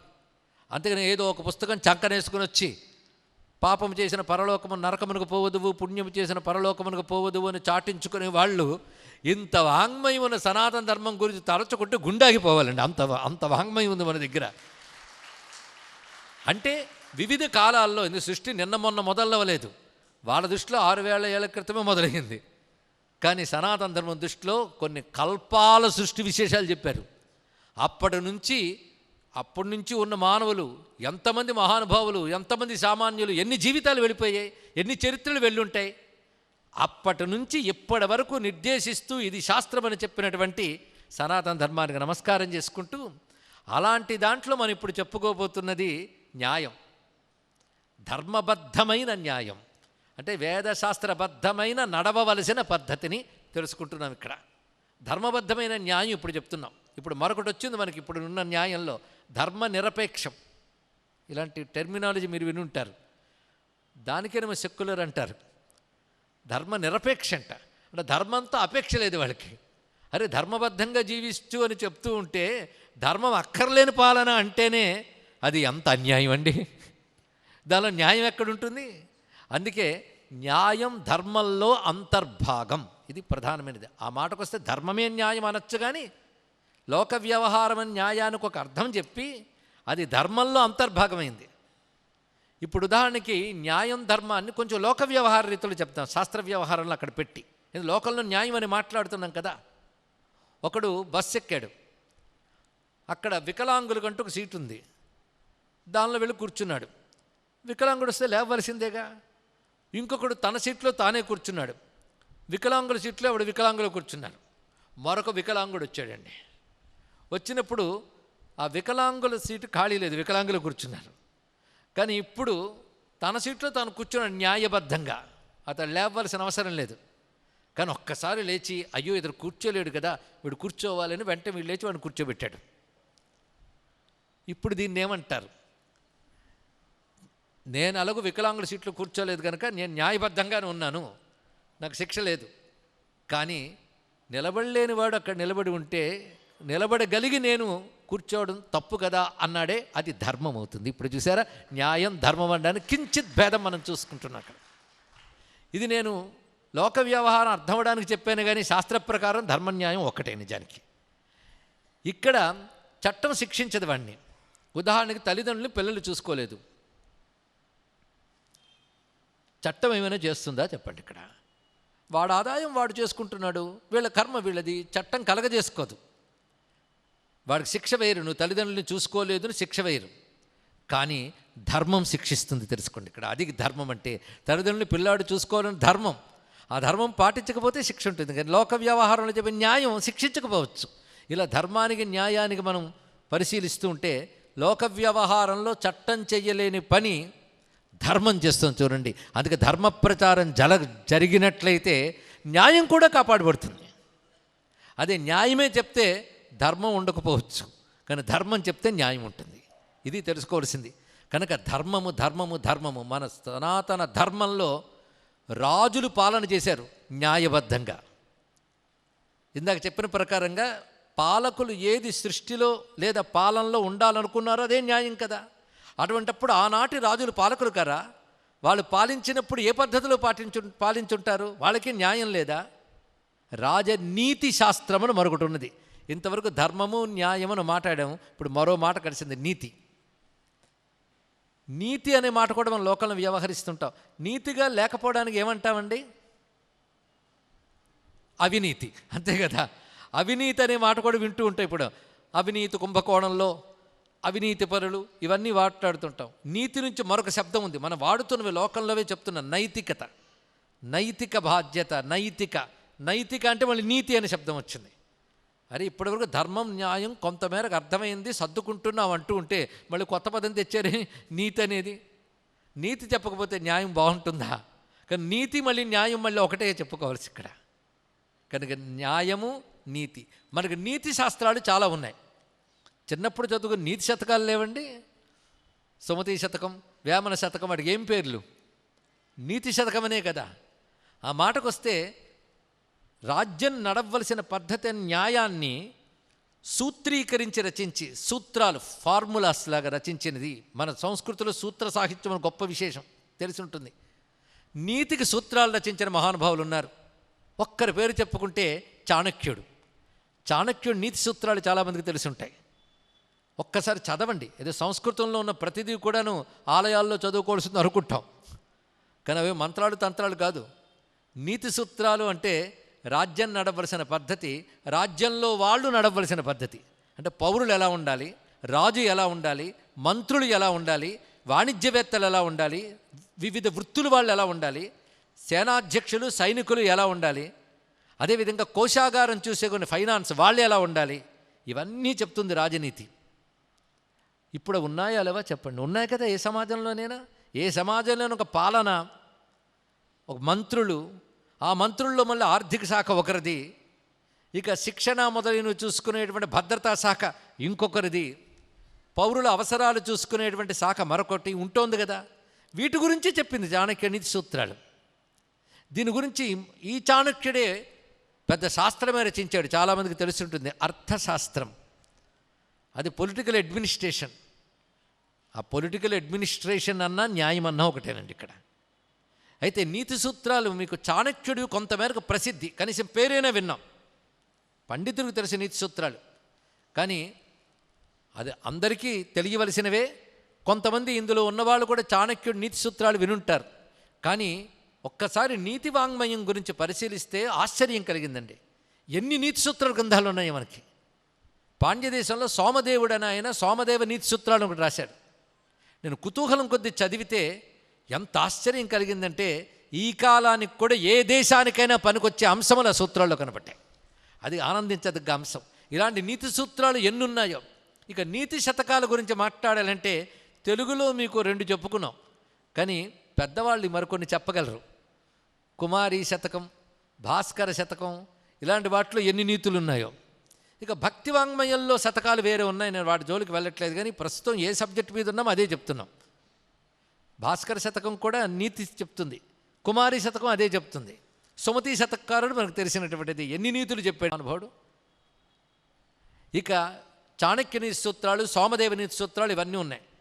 ఇప్పుడు మనం చెప్తున్నది ఆ నీతి సూత్రాల లేదా సనాతన ధర్మంలో నీతి సూత్రాల అంటే, వాళ్ళ నీతి సూత్రాలన్నీ సనాతన ధర్మాన్ని గౌరవిస్తూ అందులోంచి స్వీకరించామని చెప్పారు. అది తెలుసుకోవాల్సినది. అంటే ఒకప్పుడు భారతదేశాన్ని పరిపాలించినటువంటి అనేక మంది రాజులు, పాలకులు, వీరందరూ కూడా సనాతన ధర్మాన్ని అనుసరించిన న్యాయమే అమలుపరిచారు, దాని ప్రకారంగా ప్రవర్తించారు. ఆ సనాతన ధర్మంలో న్యాయం ఎలా ప్రవర్తింపజేశారో చెప్పడం కోసం మనకు అనేక గ్రంథాలు ఉన్నాయి. పురాణాల్లో న్యాయం ఎలా చెప్పబడిందని చెప్పాలంటే నాకు ఒక 2 రోజులు 3 రోజులు 5 రోజులు సరిపోదు, సంవత్సరం పడుతుంది. అతిశయోక్తి ఇసుమంతా లేదు. ఎందుకంటే మార్కండేయ పురాణంలో ఆ రాజనీతి ఎలా చెప్పబడుతుంది, ఎలా శిక్షించవలసిన వాడిని ఎలా శిక్షించాలి, రక్షించవలసిన వాడిని ఎలా రక్షించాలి, వీటి కథలుగా చెప్పారండి. అయితే బాధాకరమైన అంశం ఏంటంటే ఇవన్నీ కూడా ఇది ఆధ్యాత్మిక తత్వ వివేచన, రిటైర్ అయిన తర్వాత చదువుకోవాలనే భ్రాంతిలో మనం ఉండి పిల్లలకి అందనివ్వకుండా చేస్తున్నాం. చాలా దూరం వచ్చేసాం ఇప్పటికే సంస్కృతి నుంచి. ఆఖరికి చెప్పింది గుర్తుపెట్టుకోలేని వయస్సులో, చెప్తూ ఉంటే నిద్రొచ్చే వయస్సులో ఇవి వినాలనే స్థితిలోకి వెళ్ళిపోయాం మొత్తం కూడా. అంతేకాదు, బహుశా ఇవాళ రేపు విన్న తర్వాత ఏంటి ఇందులో దేవుడి గురించి ఏం చెప్పట్లేదు, పుణ్యమా పురుషార్థం అనిపించేటట్టు ఉంటుంది ఇక్కడ. అంటే సనాతన ధర్మం అంటే కేవలం దేవుడి గురించి చెప్తుంది అనుకుంటున్నాం. ఎలా బ్రతకాలో చెప్తోందండి సనాతన ధర్మం. తెలుసుకోండి, ఎలా బ్రతకాలో చెప్తోంది, ఎలా బ్రతకూడదో చెప్తుంది. కనుక సనాతన ధర్మంలో చెప్పే న్యాయం మీరు అవలంబిస్తే అది సంపూర్ణ ప్రయోజనం ఇస్తుంది. అంతేకాదు, ప్రస్తుతం మనం లోకంలో ఏర్పరచుకున్న ఏ స్మృతి ఉందో, శిక్షా స్మృతి ఏది ఉందో, అది మళ్ళీ కొన్ని సంవత్సరాల తర్వాత మారిపోవచ్చు. అప్పుడు దాని శాశ్వత న్యాయం అనలేంగా, తత్కాల న్యాయం అవుతుంది ఇక్కడ. ఈ తత్కాల న్యాయాలు కూడా ఒకప్పుడు ఎలా ఉండేది అంటే, ఎవడైనా పులిని వేటాడి దాని పక్కన ఫోటో తీసుకుంటే వాడిని పిలిచి బిరుదులు ఇచ్చేవారు, తెలుసు కదా. బిరుదులు ఇచ్చేవారు, ఇంట్లో ఫోటో పెట్టుకునేవారు. ఇప్పుడు వెళ్ళి ఒక్క లేడీని వేటాడితే ఏం చేస్తారండి, ఏం చేస్తారో చెప్పక్కర్లేదు. అంటే మారిందా లేదా స్మృతి? అప్పటికిప్పటికి చట్టం మారింది, కానీ సనాతన ధర్మం మాత్రం ఎప్పుడు ఒకటే చెప్తుంది. అదే తెలుసుకోండి ఇక్కడ. అది కొంచెం ఆలోచిస్తే మీరు ఎన్ని చట్టాలు మార్చుకున్నా సనాతన ధర్మం మారనిది అయినప్పటికీ ఏ కాలానికైనా పనికొస్తుంది సనాతన ధర్మం అని అంగీకరించేటట్టు చెయ్యడానికై 5 రోజులు కూర్చున్నాం. సనాతన ధర్మం ఏ కాలానికైనా, ఎవరికైనా, ఏ దేశానికైనా పనికొచ్చేలా చేస్తుంది. బాధాకరమైన ఒక అంశం ఈరోజు ఈ వేదిక నుంచి చెప్పడానికి నేను వెనకాడడం లేదేంటంటే, మనకంటూ ఒక స్వతంత్రం వచ్చిన తర్వాత, మనకంటూ ఒక రాజ్యాంగం ఏర్పరచుకున్న తర్వాత, మనకంటూ ఒక సంస్కృతి ఉంది అన్న విషయం మర్చిపోయారు అప్పటి వాళ్ళు చాలామంది. అందుకే మనదైనటువంటి ఒక చట్టాన్ని వాటిని ఏర్పరచుకునేటప్పుడు మనదైన వాంగ్మయాన్ని, మన చరిత్రని, మన సంస్కృతిని అధ్యయనం చేయాలన్న విషయం మర్చిపోయారు. అంతవరకు ఈ దేశాన్ని పాలించిన పాశ్చాత్యులు ఈ దేశానికి ఒక చరిత్ర లేదు, ఒక సంస్కృతి లేదు, ఒక నాగరికత లేదు అని చెప్పడానికే ప్రయత్నించారు వాళ్ళందరూ. వాళ్ళ తప్పు లేదు, వాళ్ళ సైకాలజీ అలాగే ఉంటుంది. ఎప్పుడైనా రూరల్ సైకాలజీ వేరు. పాలించేవాడు ఎప్పుడేమనుకుంటాడంటే, తన చేత పాలింపబడేవాడు దేనికి పనికిరానివాడు అనుకుంటేనే వాడు అధికారం చలాయించగలడు. కనుక వాడి సైకాలజీలో ఎప్పుడూ కూడాను మీరు ఇన్ఫీరియర్, మేము సుపీరియర్ అనే భావం ఉంటుంది ఇక్కడ. ఆ భావం కలిగిన వాళ్ళు మన దానిలో ఏ గొప్పతనం కనిపించినా వక్రీకరించడమైనా చేశారు, లేదా తొంగలో తొక్కడమైనా చేశారు. ఈ రెండూ చేసేసారు. వాళ్ళ చదువులే చదువుకోవడం అలవాటైపోయిన తర్వాత, స్వతంత్రం వచ్చిన తర్వాత ఆ బుర్రలు ఉన్న వాళ్ళే కూర్చొని మనకంటూ ఒక స్మృతిని ఏర్పాటు చేసే ప్రయత్నం చేసినప్పుడు మనదైన తరతరాల యుగయుగాల విజ్ఞానాన్ని విస్మరించారని చెప్పడంలో సందేహం లేదండి. దాని యొక్క విపరీత పరిణామాలు ఇప్పటికీ మనం ఎదుర్కొంటున్నాం. ఆఖరిగా మనదైన చరిత్ర చెప్పుకోవాలంటే వీలు లేని పరిస్థితిలో ఉన్నాం. తప్పుడు చరిత్ర చదువుకుంటూనే 75 ఏళ్ళు గడిచిపోయాయి చాలామందికి, అవునా లేదా? నేను స్వతంత్రం వచ్చిన దాని దగ్గర నుంచి లెక్కగట్టి చెప్పాను. ఇక్కడ వయస్సులో ఉన్నవాళ్ళు ఉంటే నేనేమి అనలేను. అంటే అసలు చరిత్ర విస్మరించి తప్పుడు చరిత్ర చదువుకున్నారు అందరూ కూడా. కానీ మనదైన చరిత్రలో న్యాయం ఎంత గొప్పగా చెప్పబడింది అంటే, మన చరిత్రకి అంత అన్యాయం జరిగిందని తెలుస్తుంది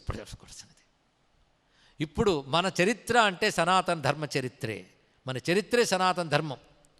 ఇతరులు మన మీదకి దాడికి వచ్చే వరకు కూడా పాలించిన వారు అందరూ కూడాను ధర్మాన్ని అనుసరించే పాలించారు. దీనికి మన పూర్వ చరిత్రలోకి వెళితే, మునుపు చెప్పినట్టు రాముడికి పూర్వమున్న చరిత్ర అంతా కూడా పురాణాల్లో ఉంది, లేక కాదు. దాన్ని తీసుకుని కాళిదాస మహాకవి రఘువంశం అని రచించాడు. రామునికి పూర్వీకులు దగ్గర నుంచి వాళ్ళ జీవన శైలి, వాళ్ళ పాలనా విధానం చూస్తే అందులో న్యాయమంతా కనబడుతుంది మీకు. మొట్టమొదటి సూర్యవంశ చక్రవర్తులు ఎలా ఉన్నారో ప్రథమ సర్గలోనే ఆయన వాళ్ళ న్యాయ పద్ధతులంతా బోధించాడండి. ఎలా చూసుకునేవాడు ప్రజల్ని, వాళ్ళ జీవితం ఎలా ఉండేది వర్ణించారు. దానికి ఉదాహరణగా ఒక్క చక్రవర్తి చరిత్రని చెప్తాడు కాళిదాస మహాకవి పురాణాల ఆధారంగా. రఘుమహారాజ్ చరిత్ర, కకుత్స మహారాజ్ చరిత్ర, ఇలాంటివన్నీ అందులోనే వస్తాయి. అంటే ధర్మం అనేది రాముడితోనే మొదలు కాలేదు. ఇందాక చెప్పినట్టు పరమాత్మతో మొదలై, తొలి చక్రవర్తులైనటువంటి మనువులతో మొదలై, క్రమక్రమంగా ఇక్ష్వాకు, కకుత్సుడు మొదలైన రాజుల ద్వారా ఈ భూమండలం చూపించింది. అయితే ఎంతో భూమండలాన్ని పాలించిన భారతదేశం దీనికి మూలమై ఆ సనాతన ధర్మాన్ని అందుకుని పాలించింది అన్న విషయము మనకు స్పష్టంగా కనబడుతున్నది. కానీ భారతీయ చరిత్రలో సనాతన ధర్మాన్ని పాలనా పద్ధతిలో పెట్టినటువంటి రాజర్షులైన చక్రవర్తులు సనాతన ధర్మాన్ని శాశ్వత న్యాయంగా పాలన చేసినటువంటి వారు. ఆ పరంపరలో వస్తే మనకి దానికి పెద్ద తార్కాణంగా కనబడుతున్న మహాగ్రంథం. ఈరోజు మన న్యాయం గురించి మాట్లాడుకోవాలంటే మనందరం ఆమోదిస్తున్నటువంటి, సామాన్యులు కూడా గౌరవించే మహాగ్రంథం రామాయణం. దానిలో సనాతన ధర్మం, శాశ్వత న్యాయం కనబడుతుంది. తర్వాత మళ్ళీ చెప్పుకోవాలి అంటే తడుముకోకుండా చెప్పాల్సిన గ్రంథం మహాభారతం. అవి ముట్టుకుంటే కనబడేదంతా ధర్మమేనండి. అడుగడుగున ముట్టుకుంటే ధర్మమే కనబడుతుంది, మరొకటి కాదు. పైకైతే రామరావణుల కథ, ఇది పాండవ ధార్తరాష్ట్రుల కథ. కానీ రెండిటి నిండా ఉన్నదంతా ధర్మము, న్యాయమే, మరొకట్లేదు ఇక్కడ. అలాంటి దానిలో ఇప్పుడు ఎక్కడి నుంచి ప్రారంభించాలి అంటే న్యాయం ఎక్కడ మొదలైందో అక్కడి నుంచి ప్రారంభించాలి. ఎక్కడ మొదలైందని చెప్పుకున్నాం, మళ్ళీ అడుగుతున్నది ఎందుకంటే మర్చిపోకుండా ఉండాలని. ధర్మం నుంచి మొదలైంది న్యాయం. ధర్మం ఎక్కడ మొదలైంది? వేదం నుంచి. వేదం ఎక్కడ మొదలైంది? పరమాత్మ నుండి. అయిపోయింది మొత్తం. అక్కడ మూలానికి వచ్చి ఆ పరమాత్మకు నమస్కారం చేసుకుని నమో ధర్మాయ మహతే కృష్ణాయ అకుంఠమేధసే బ్రాహ్మణేభ్యో నమస్కృత్య ధర్మాన్ వక్ష్యామి శాశ్వతాన్. ధర్మం చెప్పేటప్పుడు భీష్ముడు దండం పెట్టుకుని ముగ్గురికి నమస్కారం చేశాడు. నేను అదే పని చేస్తున్నాను. ముందు ధర్మానికి నమస్కారం అన్నాడు, తర్వాత నమస్కారం ఎవరికంటే కృష్ణాయ అన్నాడు. కృష్ణ పరమాత్మకు నమస్కారం అన్నాడు. ఎందుకంటే ధర్మస్య ప్రభురచ్యుత, ధర్మానికి ప్రభు అయిన ఆ కృష్ణుడు ఆదినారాయణుడు. అయితే అప్పుడు ఆయన చెప్పినప్పుడు చెప్పాడు, కానీ తర్వాత బుద్ధి మారుతుందా ఆయనకి? అకుంఠమేధసే అన్నాడు. ఇక్కడ భగవంతుడి బుద్ధి పరిపూర్ణం, ఆయన పేరే వైకుంఠుడు. కుంఠ అంటే కుంటుతనం, లోపము అని అర్థం. ఆయన దగ్గర లోపం లేదు. అకుంఠమేధసే, పరిపూర్ణమైన జ్ఞానం. జ్ఞానమే భగవానుడండి. మేధావి విక్రమక్రమ, ఆయన మించిన జ్ఞానం ఎవరిది? కనుక అటువంటి కృష్ణ పరమాత్మకు నమస్కారం. మూడవది ఎవరికంటే బ్రాహ్మణులకు నమస్కారం. ఈ మాట వినగానే వెంటనే రాజకీయ వాసన వచ్చి కుల వివాదాల్లో గడిపోతారు. ఇక్కడ కుల శబ్దం వాడలేదు. బ్రహ్మం అనగా వేదము, ధర్మం అని అర్థం. దాన్ని తెలుసుకుని తెలియజేసి జీవించి జీవింపజేసేవాడిని బ్రాహ్మణుడు అన్నారు. ఇది శబ్దం ఇక్కడ. కనుక పరమాత్మ స్వరూపమైనటువంటి ధర్మము, ధర్మానికి నమస్కారం. ధర్మానికి మూలమైన కృష్ణునికి నమస్కారం. ఆ ధర్మాన్ని తెలుసుకుని తెలియజేసి జీవించి జీవింపజేసిన పరంపరకి నమస్కారం అని చెప్పాడు భీష్ముల వారు ఇక్కడ. అదే నమస్కారం చేసుకుని వాళ్ళు ఏది ప్రేరేపిస్తే అదే చెప్పగలం. లేకపోతే ఎక్కడి నుంచి మొదలు పెట్టాలో తెలియలేనంత అపారమైన సనాతన ధర్మంలో ఎక్కడి నుంచి తీసుకుని ఏం చెప్తాం? అందుకే ఈ న్యాయం అనే సబ్జెక్టుకి అన్యాయం జరగకుండా చక్కగా నిర్వహింపజేయమని న్యాయాధీశుడు, నేత, సమీరణుడు. సమీరణ కూడా గొప్ప మాట అండి. సమీరం అంటే గాలి అంటాం, ఈర అంటే గతి. సమీరణ చక్కని గతి కలిగినటువంటి వాడు. చక్కని గతే కదా న్యాయం. ఇంతవరకు న్యాయం అంటే నడుపునది, నడిపే పద్ధతి చెప్పుకున్నాం. మరి నీతి అంటే దీనికి కూడా అర్థం తెలుసుకోవాలి కదా. కొన్ని వాడేస్తుంటాం లోకంలో. అర్థం ఏమిట్రా అంటే మళ్ళీ నీళ్ళు నములుతాం. నీతి అంటే ఏమిటో కూడా డెఫినేషన్ చెప్పేసింది మన శాస్త్రం. నియ్యతే వ్యవస్థాప్యతే స్వేషు స్వేషు సదాచారేషు లోకః యయా సా నీతి. వారి వారిని మంచి నడవడికలో వ్యవస్థ చేయునదేదో అది నీతి. వ్యవస్థ అంటే ఒక సిస్టమ్. ఆ సిస్టంలో వారు ఉండేటట్టు చేస్తుంది. ఇక్కడ ఒక సిస్టమ్ అనే మాట వచ్చింది. ఇప్పుడు ఏదైనా నడవాలంటే దానికి ఇంకొక సిస్టమ్ ఉండాలి. ఆ సిస్టమ్ నీతి అనుకోవచ్చు. నీతి అంటే నియంత్రించున్నది నీతి, లేదా నియమించున్నది నీతి. ఇంచుమించు అలాగే ఉన్నది కదా. నడిపించున్నది న్యాయం, నియమించున్నది నీతి. రెండు సరిపోతున్నది. అంటే నియమం. నియమం అంటే మళ్ళీ నియమ పాలన. ఇది ఇలా ఉండాలి, ఇది ఇలా జరగాలి, అదే నియమంగా. న్యాయమన్నా అంతే కదా, ధర్మమన్నా అంతే. కనుక నీతి, ధర్మ, న్యాయం కూడా ఒకే మాటకు వస్తాయి. మనం కూడా లోక వ్యవహారంలో ఒకే భావానికి ఈ మూడు పదాలని వాడుతుంటాం. ఇదేమైనా ధర్మమా అంటాము, అదే మనం ఇదేమైనా న్యాయంగా ఉందండి దానికి ఇలాగ అనొచ్చు. ఇది నీకు నీతి కాదురా అలా కూడా అనొచ్చు. అంటే ఒకే భావంలో వాడుతున్నామా లేదా చెప్పండి. అందుకే ధర్మము, న్యాయము, నీతి మూడు ఒకటే అయిపోవడం నాకు సౌకర్యంగా ఉంది. ఎందుకంటే సనాతన ధర్మం గురించి చెప్తే మిగిలిన రెండింటి గురించి చెప్పినట్లే. అయితే నీతి అనే మాటని కూడా ఎంత చక్కగా వాడారు మన పెద్దవాళ్ళు. అంటే నియమం, ఒక సిస్టమ్ లేకపోతే లోకం నడవదు. అవునా లేదా? ఆఖరికి మనం ఇవాళ ఒక ప్రవచనం ఏర్పరచుకున్నామని దీనికి ఒక సిస్టమ్ ఉంది. ఎవరు ఏ పని చేయాలి. ఇక్కడ సౌండ్ సిస్టమ్ చూసుకోవడానికి ఒకరు ఉన్నారు, అది సరిగ్గా జరగడానికి వాళ్ళు, కూర్చునే వాళ్ళు ఎక్కడ ఎలా కూర్చోవాలో దానికో నియమం, ప్రవచనం ముందు ఎలా ఉండాలి, ప్రవచనం ప్రారంభించినప్పుడు ఎలా ఉండాలి, సమయ నియమం, ఇన్ని ఉన్నాయా లేదా. కానీ ఎన్ని నియమాలు ఏర్పరచుకుంటే ఒక మంచి వ్యవస్థను నడపగలమండి. ఒక చిన్న పనికే ఇన్ని నియమాలు ఉంటే మరి ప్రపంచానికి ఎన్ని నియమాలు అవసరం. ఇవన్నీ ఏర్పరిచిన వాడు భగవానుడు. అందుకే అతో ధర్మాన్ని ధారయన్ అని విష్ణు సూక్తంలో మంత్రం ఉంది. అతో ధర్మాన్ని ధారయన్ అంటే ఈ ధర్మములు ధరించువాడెవడో ఆయన నారాయణుడు అన్నాడు. ఇందాక చెప్పినట్టు సూర్యుడు తూర్పును ఉదయించును, అగ్ని మండును, నీరు ప్రవహించును. పొరపాటు నీరు మండి అగ్ని ప్రవహిస్తే ఎలా ఉంటుందండి చెప్పండి, అన్యాయమేపో. మీరు వెంటనే అంటారు నేచర్ అండి అని, కానీ నేచర్స్ లా అది తెలుసుకోవాలి. ఇక్కడ నేచర్స్ లా, నేచర్ కూడా ఒక లా ఉంది. Nature is not an accident, it has a system. దానికి ఒక సిస్టమ్ ఉంది. సిస్టమ్ లేకపోతే ఎలా నడుస్తుంది? ఇక్కడ సిస్టమ్ ఉంటే ఏర్పరిచిన వాడు ఉన్నాడు, ఆయన ఈశ్వరుడు అన్నారు. ఆయన విశ్వధర్మములన్నీ నియామకుడైన, అందుకే అతో ధర్మాన్ని ధారయన్. ఏ గ్రహం ఎక్కడుండాలి, ఎంత తనలో తాను ఎంత తిరగాలి, సూర్యుడు చుట్టూ ఎంత తిరగాలి, ఎవరు చెప్పారు రూలు? ఇది ఆలోచించవలసింది. మనం చదువుకున్నామే తప్ప మనం రూల్ వేయలేదు. నాకు తెలిసండి అని బయలుదేరేట్టు ఒకడు. ఏమంటే భూమి తనలో తాను తిరుగుతూ సూర్యుడు చుట్టూ తిరుగుతూ అని చెప్పాడు. వీడు చెప్పాడు కానీ వీడి నియమం ఏర్పరచలేదు. ఇక్కడ అవి అక్కడ ఉన్నవే తెలుసుకోవాల్సింది ఇక్కడ. కానీ ఇలాంటి నియమములు ఏర్పరిచిన వాడే నారాయణుడు. సృష్టికే ఇంత సిస్టమ్ పెట్టాడు. మానవుల బుద్ధి ఒకటి ఉంది కనుక, మిగిలిన పశువుల్లా కాకుండా వీడికి బుద్ధికో స్వతంత్రత ఉంది కనుక, స్వతంత్రతని దుర్వినియోగం చేసుకోకుండా నియంత్రణలో ఉండాలి. స్వతంత్రతకి నియంత్రణ అవసరము తెలుసుకోండి. ఇక్కడ నియంత్రింపబడ్డ స్వతంత్రం ఉందే, అది వ్యక్తికి ఉత్తమ గతినిస్తుంది. కనుక ఏదైనా ఆలోచించి చేయగలిగిన ఒక శక్తి నీకు ఇచ్చాను, దాన్ని పద్ధతిగా వాడుకుంటే తరిస్తావురా బాబు. ఆ పద్ధతి పేరు ధర్మం, ఆ పద్ధతి పేరు న్యాయం, ఆ పద్ధతి పేరు నీతి. అయితే ఈ న్యాయం నీతి అన్నప్పుడు ప్రధానంగా గుర్తుపెట్టుకోవాల్సిన రాజనీతే చెప్పాలి. రాజనీతిని ఎందుకు చెప్పాలంటే, ప్రతి మానవుడు ఏ విధంగా ఉండాలో చూసుకోవాల్సిన బాధ్యత పాలకుడిది. తన రాజ్యంలో ఉన్నటువంటి ప్రజలు, స్త్రీలు కానీ పురుషులు కానీ వివిధ వృత్తుల వారు కానీ వీరందరూ ఎలా ఉండాలో కొన్ని నియమాలు ఏర్పరిచి దాని ప్రకారం ఉండేటట్టు చూడాల్సిన బాధ్యత ఎవరిది చెప్పండి? గవర్నమెంట్ అంతే కదా. గవర్నమెంట్ అంటే ప్రభుత్వం. పూర్వం రాజు అనే శబ్దం వాడారు, ఇప్పుడు పాలకుడు అనే శబ్దం వాడుతున్నాం. కానీ పనితీరదే, పేరదే, ఏం పెద్ద మార్పులే లేదు. ఇంకా నాకు బాగా ఆలోచిస్తే మనకు భ్రాంతిలో ఉన్నామనిపిస్తుంటుంది. పూర్వం రాచరికం ఉండేది, ఇప్పుడు ప్రజాస్వామ్యం వచ్చినది, మనమంతా ప్రజాస్వామ్యంలో ఉన్నాం. ఇది ఒక భ్రాంతి. ఇలా అంటున్నానే అనుకోవద్దు. ఇక్కడ నిజంగా అప్పుడు రాచరికంలో ఉన్నంత ప్రజాస్వామ్యం ఇప్పుడు ప్రజాస్వామ్యంలో కనిపించట్లేదు అని చెప్పడానికి వెనుకాడం. పరిశీలించిన ఎవరైనా ఒప్పుకుంటారు. అవునా లేదో చెప్పండి. ఎందుకంటే ఇవాళ కూడా పాలకుడు అయ్యాడు. అప్పుడు రాచరికంలో ఉన్న వాళ్ళకి వీళ్ళకి ఏం పెద్ద తేడా ఏముందో చెప్పండి దయచేసి.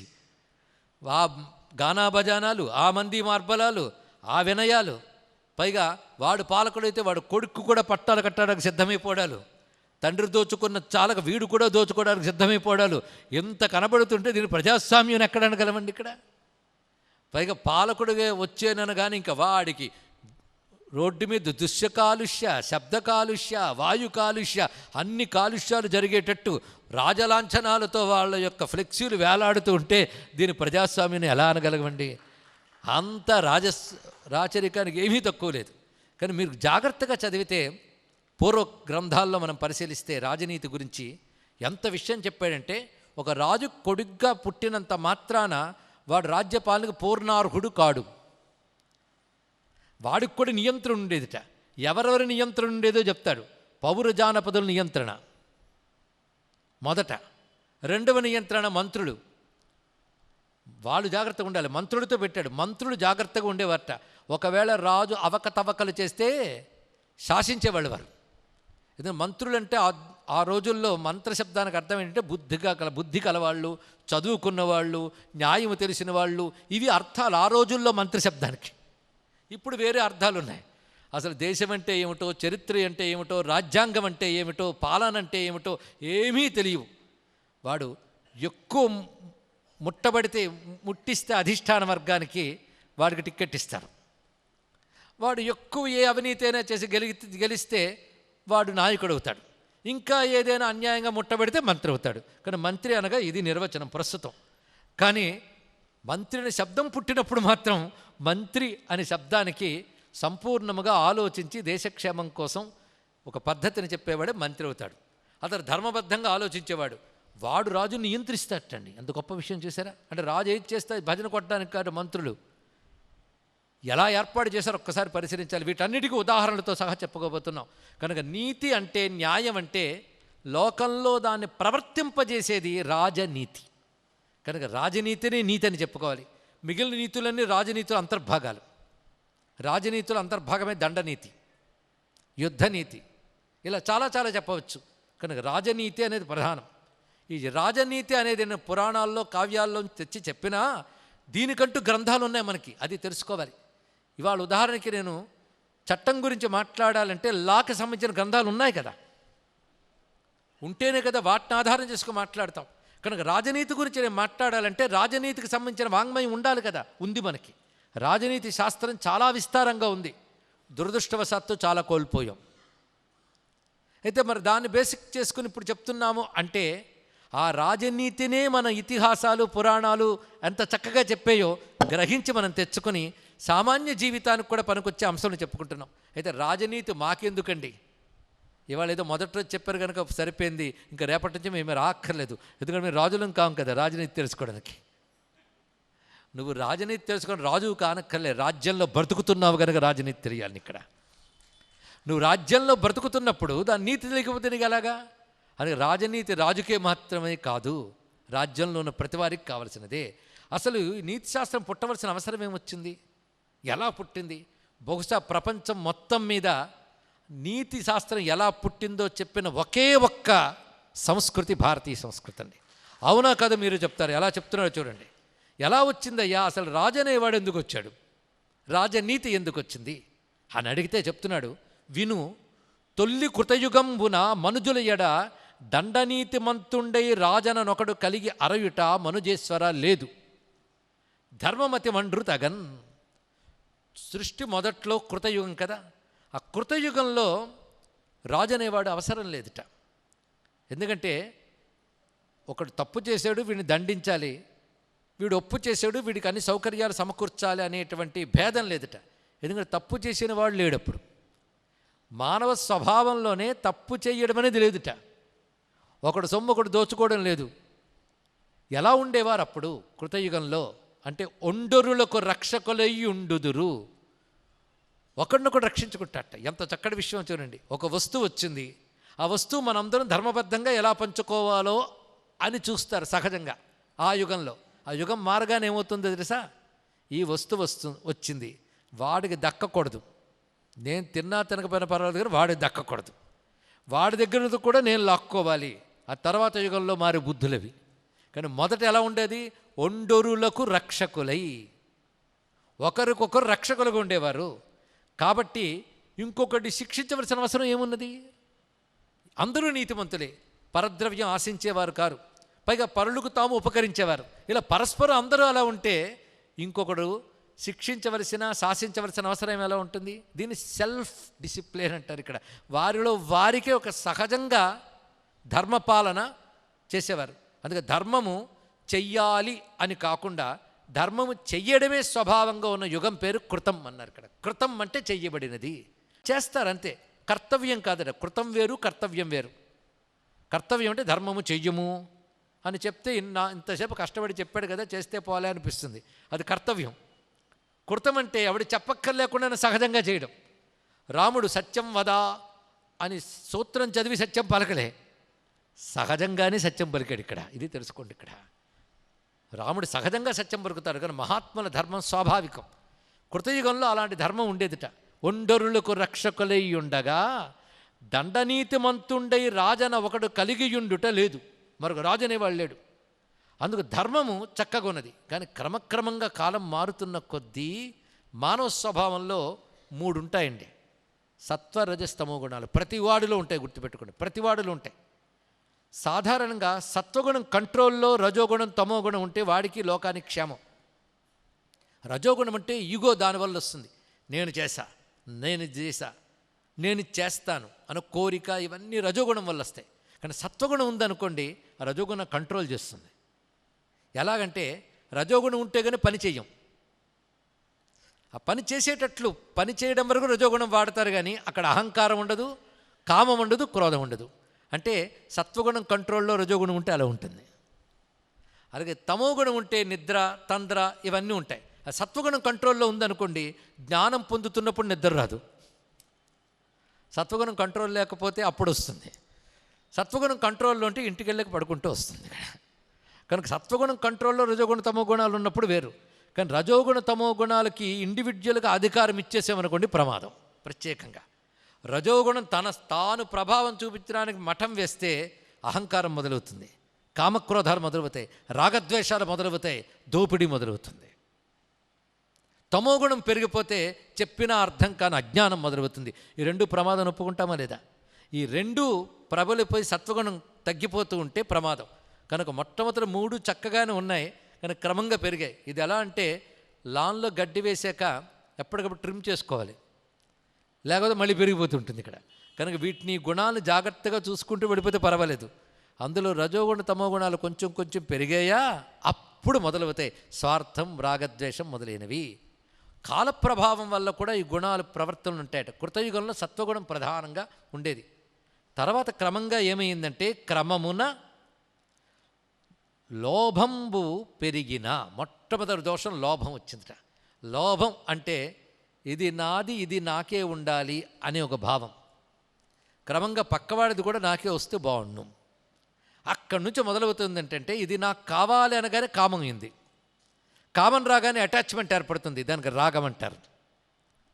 దానికి ఏదైనా ప్రతిఘాతం అడ్డంకి వస్తే ఏర్పడేదాన్ని ద్వేషం అంటారు, లేదా క్రోధం అంటారు. అప్పుడు రెండు వచ్చే చూసారా, రాగం, ద్వేషం. దీని పురాణాల దాకా అక్కర్లే, బ్రతుకు పరిశీలిస్తే ప్రతివాడికి అర్థమవుతుంది. కనుక ఈ రాగద్వేషాలు ఎప్పుడైతే పెరిగాయో క్రమమున కామము రాగము తమ మనముల నొదవగా మదం బెక్కిన విభ్రమమొందుచు విచ్చలవిడి విమార్గ చరితముల వేద విధ్వంసకులై. ఇది మొదలుపెట్టాడు ఇక్కడ. ఎప్పుడైతే రాగద్వేషాలు పెరిగాయో, పూర్వం ఎలా ఉండేది, ఇది ధర్మం, ఇది తప్పకూడదు, ధర్మబద్ధంగా సంపాదించిన దాంతో తృప్తి పడాలని సహజంగా అనుకునేవారు. ఇప్పుడేమిటి, రాగం పెరిగిపోయి లోభం పెరిగిపోగానే అది ఎలాగైనా సంపాదించాలి. అరే ధర్మం అది కూడదంటుందనైనా ఎవడ వింటాడు, ధర్మాన్ని పక్కకు తీసేయి, దాన్ని ఎలాగైనా తెచ్చుకోవాలనుకుంటారు. అది పెరుగుతుంది. దీన్ని బట్టి ధర్మ విధ్వంసకులైపోయారు. పైగా 10 మంది ధర్మబద్ధంగా ఉండాలనుకున్నా ఒక బలవంతుడు అధర్మపరుడైతే ఆ బలాన్ని చూపించి మరీ 10 మందిని హింసిస్తాడు. అది పెరిగిపోయింది. ధర్మ విధ్వంసకులై ఇలా తిరుగుతుంటే అప్పుడు మహాత్ములు ఉంటారు కదా, అరే ఇలా అయిపోతున్నారే, వీడిని ఎవరు నియంత్రిస్తారు, ఎలా నియంత్రిస్తారు, ఏం చేయాలని ఆలోచించారు. అలా ఆలోచించిన వాళ్ళు ఎవరు అంటే ఋషులు, దేవతలు. ఎప్పుడు వాళ్ళకి దండం పెట్టుకుంటూ ఉండాలండి. మన బతుకులు మనం బతికేస్తుంటాం, కానీ మన బాగుపడాలని చూసేవాళ్ళు వాళ్ళు. ఎక్కడైనా విపరీతాలు జరుగుతున్నా బాగు చేయాలనుకునే వాళ్ళు. ఒక ఆయన ఒక మాట చెప్పాడు ఈ మధ్య. కొద్ది కాలం క్రితం ఒక మహా తీవ్రమైన ప్రమాదం భూమికి రాబోయిందిట. అందరూ జరుగుతుందని ప్రకృతి శాస్త్రజ్ఞులు కూడా నిర్ధారించారు. కానీ చిత్రం ఏంటంటే తప్పిపోయింది. తప్పిపోగానే అనుకున్నారు, కానీ ఏమనంటే శాస్త్రవేత్తలు హెచ్చరించారు, కానీ తప్పిపోయింది అనుకున్నారట. అసలు విషయం ఏంటంటే ఎక్కడో హిమాలయాల్లో ఉన్న ఒక ఋషి తపస్సుతో, జాలిగుండెతో, కరుణతో తన చేతిలో జలం తీసుకుని ఉత్పాతం జరగకుండా నీరు పోసేట్టాయన. వెంటనే కట్టబడింది. మనకు తెలుసా? వెంటనే ప్రెస్ మీట్ పెట్టి నేనేది ఇన్ని అడ్డుకట్ట వేశాను, కాపాడాను అని చెప్పడు. మనకు తెలియదు. వచ్చింది బాధాకరమైన నష్టం. అంతా మన వల్లే జరిగిందని కాళ్ళు ఊపుతూ కూర్చుంటే అహంకారంతో. కానీ ఇలాంటి వాళ్ళు మహాత్ములు ఉంటారండి, ఎప్పటికప్పుడు కాపాడుకుంటూ. కనుక ఇవాళ మనం ఇంకా సూర్యచంద్రులు వస్తున్నారు, మనం తిండి తింటున్నామంటే అలాంటి ఋషుల యొక్క కారుణ్యమే. అది ఎప్పుడు తెలుసుకోవాలి. ఇక్కడ వీళ్ళు ఎప్పటికప్పుడు గమనించుకుంటూ ఉంటారు. ఏది, భారతదేశాన్ని, కాకినాడలో మన వీధిని కాదు, మొత్తం ప్రపంచాన్ని. ప్రపంచ క్షేమం వాళ్ళకి కావాలి. ఎందుకంటే ఇది భగవంతుడిది అని ఏ భాగం చూపిస్తారు? సర్వభూమండలం క్షేమాన్ని వాళ్ళు కోరుకుంటారు. ఆ మాటకొస్తే దివ్యలోకాల క్షేమం కూడా ఋషులు చూసుకుంటారు తెలుసుకోండి ఇక్కడ. అందుకే దేవతలు కూడా ఋషుల్ని శరణు వేడతారు. ఇలాంటి దేవతలు ఋషులు కలిసి ఇప్పుడు సృష్టికర్త అయిన బ్రహ్మ దగ్గరికి వెళ్ళారు. సృష్టికర్త బ్రహ్మనే చెప్పుకున్నాం, ఎందుకంటే ఆయన నుంచే కదా ఏదైనా రావాలి. డైరెక్ట్గా భగవంతుడి దగ్గర ఎవరు వెళ్ళారు, బ్రహ్మదాకా వీళ్ళు వెళ్ళగలరు, మనం అక్కడ కూడా వెళ్ళలేమనుకోండి. ఋషులు దేవతలు వెళ్ళారు. వెళ్ళి అడిగారు, నువ్వు వేదధర్మం ఏర్పరిచావు అంటే న్యాయం ఇప్పుడు కొత్తగా రాక్కర్లేదు, ముందు వేదధర్మం ఉంది. ఆ వేదధర్మం ప్రకారం అందరూ చక్కగా ఉండేవారు సహజ స్వభావంగా. రాను రాను రాగద్వేషాలు పెరిగి ఆ వేద ధర్మం దెబ్బతింది. కనుక ఇప్పుడు ఏం చేయాలి అని బ్రహ్మదేవుని వద్దకు వెళ్ళి దేవతల ఋషులు శరణు వేడితే అప్పుడు బ్రహ్మదేవుడు ఒక్కసారి ఆలోచించేట. ఆయన ఆలోచించారంటే ధ్యానించాడని అర్థం. మహాత్ములు ఆలోచించారు అంటే తమ బుద్ధిని భగవంతుడితో అనుసంధానించారని అర్థం. ఇది తెలుసుకోండి ఇక్కడ వాళ్ళ ఆలోచనది. అదే థింక్ చేశానండి ఐడియా రాలేదని మరొక టీ కప్పు తాగడం కాదు ఇక్కడ. వాళ్ళ ఆలోచన అంటే బుద్ధికి ప్రేరకుడైన పరమాత్మతో బుద్ధిని అనుసంధానించుట. అది గాయత్రి మంత్రార్థం కూడా. ఇది వాళ్ళు ఆ పని చేశారు. వెంటనే ఆయన చెప్పాడు, దీనికి ప్రతి విధానంబు చేసిదా మీరు వెరవవలదు, నేను దీనికి ప్రతిక్రియ చేస్తాను. ఇప్పుడు విజృంభించింది కదా రాగద్వేషములు, దాంతో సమాజంలో ధర్మం దెబ్బతింది. అంటే ధర్మం శాశ్వతం, ఇప్పుడు కొత్తగా ధర్మం సృష్టించట్లే, ఉన్న ధర్మం దెబ్బతింది. కనుక ఈ ధర్మం నిలబడాలి, కనుక నేనేం చేస్తాను భగవత్ ప్రేరణతో చేస్తున్నానని చెప్పి వెంటనే ఆ భగవానుడిచ్చిన స్పృహతో ఒక శాస్త్రాన్ని తయారు చేశాడు. మొట్టమొదటిగా ఆ శాస్త్రం ఏ విషయాలు ఉన్నాయో చెప్తున్నాడు చూడండి. స్వామ్య మాతృ రాష్ట్ర దుర్గ కోశ సుహృద్బలంబుల లేదా స్వామ్య అమాత్య రాష్ట్ర దుర్గ కోశ సుహృద్బలంబులు. నేను సంస్కృతంలో చెప్పాను కానీ స్వామి అంటే నాయకుడు, రాజు. అమాత్య అంటే మంత్రి. అలాగే రాజ్యము, రాజ్యానికి దుర్గములంటే డిఫెన్స్, మొత్తం రక్షించే స్థానాలు. కోశములు అంటే ఫైనాన్స్, ఆ రాజ్యాలకి మిత్రులు శత్రులు ఇలాంటి ఈ విషయము. అలాగే అన్వీక్షకి త్రయీ వార్తా దండనీతి, 4 రాజనీతి శాస్త్రాలు 4 భాగాలు. 4ంటికి ఒక్కొక్క దానికి బోల్డ్ చాప్టర్స్ ఉన్నాయండి, నేను పేర్లు చెప్తున్నాం. అన్వీక్షకి అంటే గూఢచార వ్యవస్థ, ఇది చాలా అవసరం. అవునా? ఇంటెలిజెన్స్ చాలా చాలా అవసరం. ఇంటెలిజెన్స్ గట్టిగా ఉంటేనే రానున్న ప్రమాదం, పొంచి ఉన్న ప్రమాదం అన్నీ తెలుసుకుని రక్షణ ఇవ్వగలరు. ఎవడు ఎక్కడ ఏ కుట్ర వేస్తున్నాడో తెలుసుకోగలగాలి. అంతేగాని మేము చాలా అమాయకం స్ట్రైట్ ఫార్వర్డ్ అంటే లాభం లేదండి. నువ్వు అలా ఉన్నావు కానీ శత్రువు ఎలా ఉన్నాడో తెలియాలి. శత్రువు ఎన్ని రకాలుగా, మీదకు వచ్చినప్పుడే శత్రువు కాదు, వెనకాల ఏమిటో తెలుసుకోగలగాలి. నువ్వు అమాయకంగా ఉండి సరిపోదు, దానికంటూ ఒక పెద్ద కన్ను ఉండాలట. ఆ పెద్ద కన్ను పేరు గూఢచార వ్యవస్థ. ఇది చాలా గట్టిది. అన్వీక్షకి దాన్ని చూపించాలి. అంటే ముందు రాజనీతి శాస్త్రంలో గమనించడం. ఈ గమనించడం అనేక రకాలు. ఒకటి శత్రువుల వ్యూహాలు గమనించడమే కాదు, నీ రాజ్యంలో ఎలాంటి పరిణామాలు వస్తున్నాయి, వీడి ఫలితాలు ఎలా ఉంటాయి, రానున్న పరిణామాలు ఏమవుతాయి, ఈ ప్రమాదాలు ఏమిటి గుర్తించగలగాలి. ఇప్పుడు జరుగుతున్నటువంటి వాటిని ప్రజలు ఏమనుకుంటున్నారు, దానివల్ల రాబోయే ప్రమాదాలు ఏమిటి, ఇవన్నీ గమనించాలి. ప్రజాభిప్రాయాన్ని గమనించడానికి కూడా గూఢచార వ్యవస్థ ఉంటుంది. అలాగే జనపదాలు, గ్రామాలు, నగరాలు, ఈ డివిజన్స్ కూడా మన ప్రాచీన కాలంలో ఉన్నాయి చూడండి. ఇప్పుడైతే టౌన్ ప్లానింగ్ ఇవన్నీ మాట్లాడుతున్నాం, కానీ జనపదాలు, గ్రామాలు, నగరాలు, పట్టణాలు ఈ విభాగమంతా చూపించారు. అంటే ఈ భారతదేశ నాగరికత నిన్న మొన్నటిది కాదు, యుగాల నుంచి ఎంత సివిలైజ్డ్, ఎంత కల్చర్డ్ మీరు ఆలోచించండి. ఇక్కడ అంత చక్కటి వ్యవస్థ, వాటిని గమనించుకోవాలి.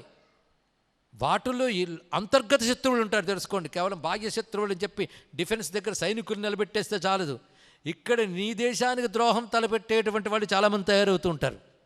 వాళ్ళు పదవి కోసం కావాలంటే దేశం వాళ్ళని సమర్థించే పాపాత్మలు కూడా ఉంటారు తెలుసుకోండి. ఇక్కడ అరే కోపం అధికార పక్షం మీద ఉండొచ్చు కానీ దానికి దేశద్రోహానికి తలపట్టే పెట్టండి, ఎంత పాపమైనటువంటి పని.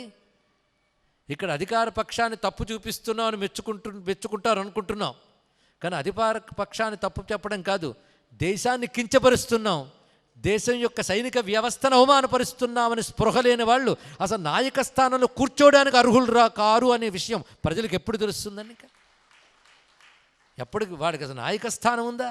అటు ప్రతిపక్ష నాయక కానీ అధికార పక్ష నాయక కానీ నాయక స్థానానికే పనికిరానటువంటి దేశద్రోహులు కూర్చుని మాట్లాడుతుంటే ప్రశ్నించలేని ప్రజలు, వాళ్ళని నిలదీయలేనటువంటి మాధ్యమ రంగం ఉంటే అది న్యాయం అవుతుందా, ధర్మం అవుతుందా, సమాజం అవుతుందా? మీరు ఆలోచించండి ఇక్కడ.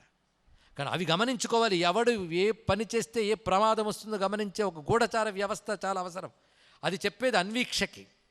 అలాగే లోకంలో ఉన్నటువంటి వివిధములైన జీవన విధానాలు ఉన్నాయి. దాని వార్త అంటారు. వార్త అంటే జీవిత ఉపాయాలు, వృత్తి.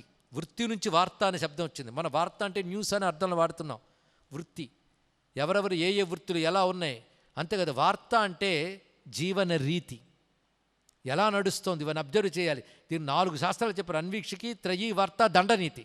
దండనీతి అంటే ఎవరిని ఎలా శిక్షించాలి, ఇది చాలా, ఏ తప్పుకు ఏ శిక్ష, దీన్ని దండనీతి అంటారు. దండనీతి చాలా ప్రధానం.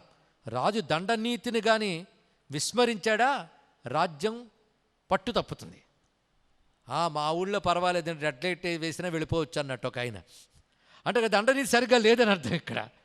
అది ఇతర దేశాలకు వెళ్తే చాలా జాగ్రత్తగా ఉంటారు చూడండి. ఒక చెత్త తీస్తే వీధిలో వేయడానికి భయం వాడికి. తీసుకెళ్ళి ఎక్కడ చెత్త పుట్టింటే అక్కడే వేస్తాడు. ఎందుకంటే ఇక్కడ చాలా స్ట్రిక్ట్ అండి. అదే మన దేశంలోన ఎక్కడ పెడితే అక్కడ పడేయవచ్చు. అంటే దండనీతి సరిగ్గా లేదని అర్థం ఇక్కడ. కానీ దండనీతి అనేది చాలా ప్రధానమైనటువంటిది. కనుక రాజనీతిలో మరొక మాట వచ్చింది. అన్వీక్షకి, త్రయీ, వార్త, దండ. నీతి అనేది అన్నిటికి కలిపి, అది తెలుసుకోండి. అన్ని కలిపి, ఒక్క దండనీతికే నీతి ఉంది, మిగిలినకి లేదు కాదు. ఇవన్నీ కలిపి నీతి అని చెప్పబడుతున్నాయి. ఎన్ని చెప్తున్నాడు చూడండి ఇందులో విషయం. అంటే మనకి ఇలాంటి ఒక నాలెడ్జ్ ఉన్నది అని తెలిసిన చాలు. ఈ మధ్య IKS అని చాలా వచ్చింది, ఇండియన్ నాలెడ్జ్ సిస్టమ్. దాని మీద ఇప్పటి ప్రభుత్వాలు పనిచేస్తున్నాయి. ఎన్నాళ్ళకి స్వాతంత్రం వచ్చిన ఎన్నాళ్ళకి. ఇది గర్వించదగ్గ అంశము. ఎప్పటికైనా ఇది వృద్ధి చెందాలని చూడు. ఇండియన్ నాలెడ్జ్ సిస్టమ్ యువత గుర్తించాలండి. ఇది చాలా ప్రధానమైన అంశం.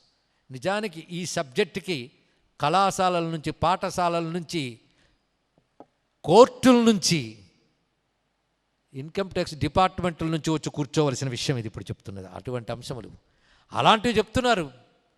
ప్రతి మానవ జాతికి పనికొచ్చేటువంటి న్యాయ విషయాలు ఇవన్నీ సామాన్యమైనవి కావు. అందుకే ఎన్ని విషయాలు వీటితో పాటు ఉండవలసింది. అరిమిత్ర ఉదాసీనాదిగా 12 రాజమండలంబును. శాస్త్రంలో ఒక రాజ్యం ఉందంటే మిత్రదేశాలు అనుకుంటాయి, శత్రుదేశాలు ఉంటాయి. చూసారు, ఇది వింటూ ఉంటే ఇప్పటి కాలానికి చెప్పినట్టు అనిపిస్తుందా లేదా? అందుకే దాన్ని శాశ్వత న్యాయం అన్నారండి ఇక్కడ. ఒక రాజ్యానికి శత్రు రాజ్యాలు ఉంటాయి, మిత్ర రాజ్యాలు ఉంటాయి, ఉదాసీన రాజ్యాలు ఉంటాయి, న్యూట్రల్ రాజ్యాలు ఒక సంఘం ఉందిట. కానీ న్యూట్రల్గా ఉంటాయి.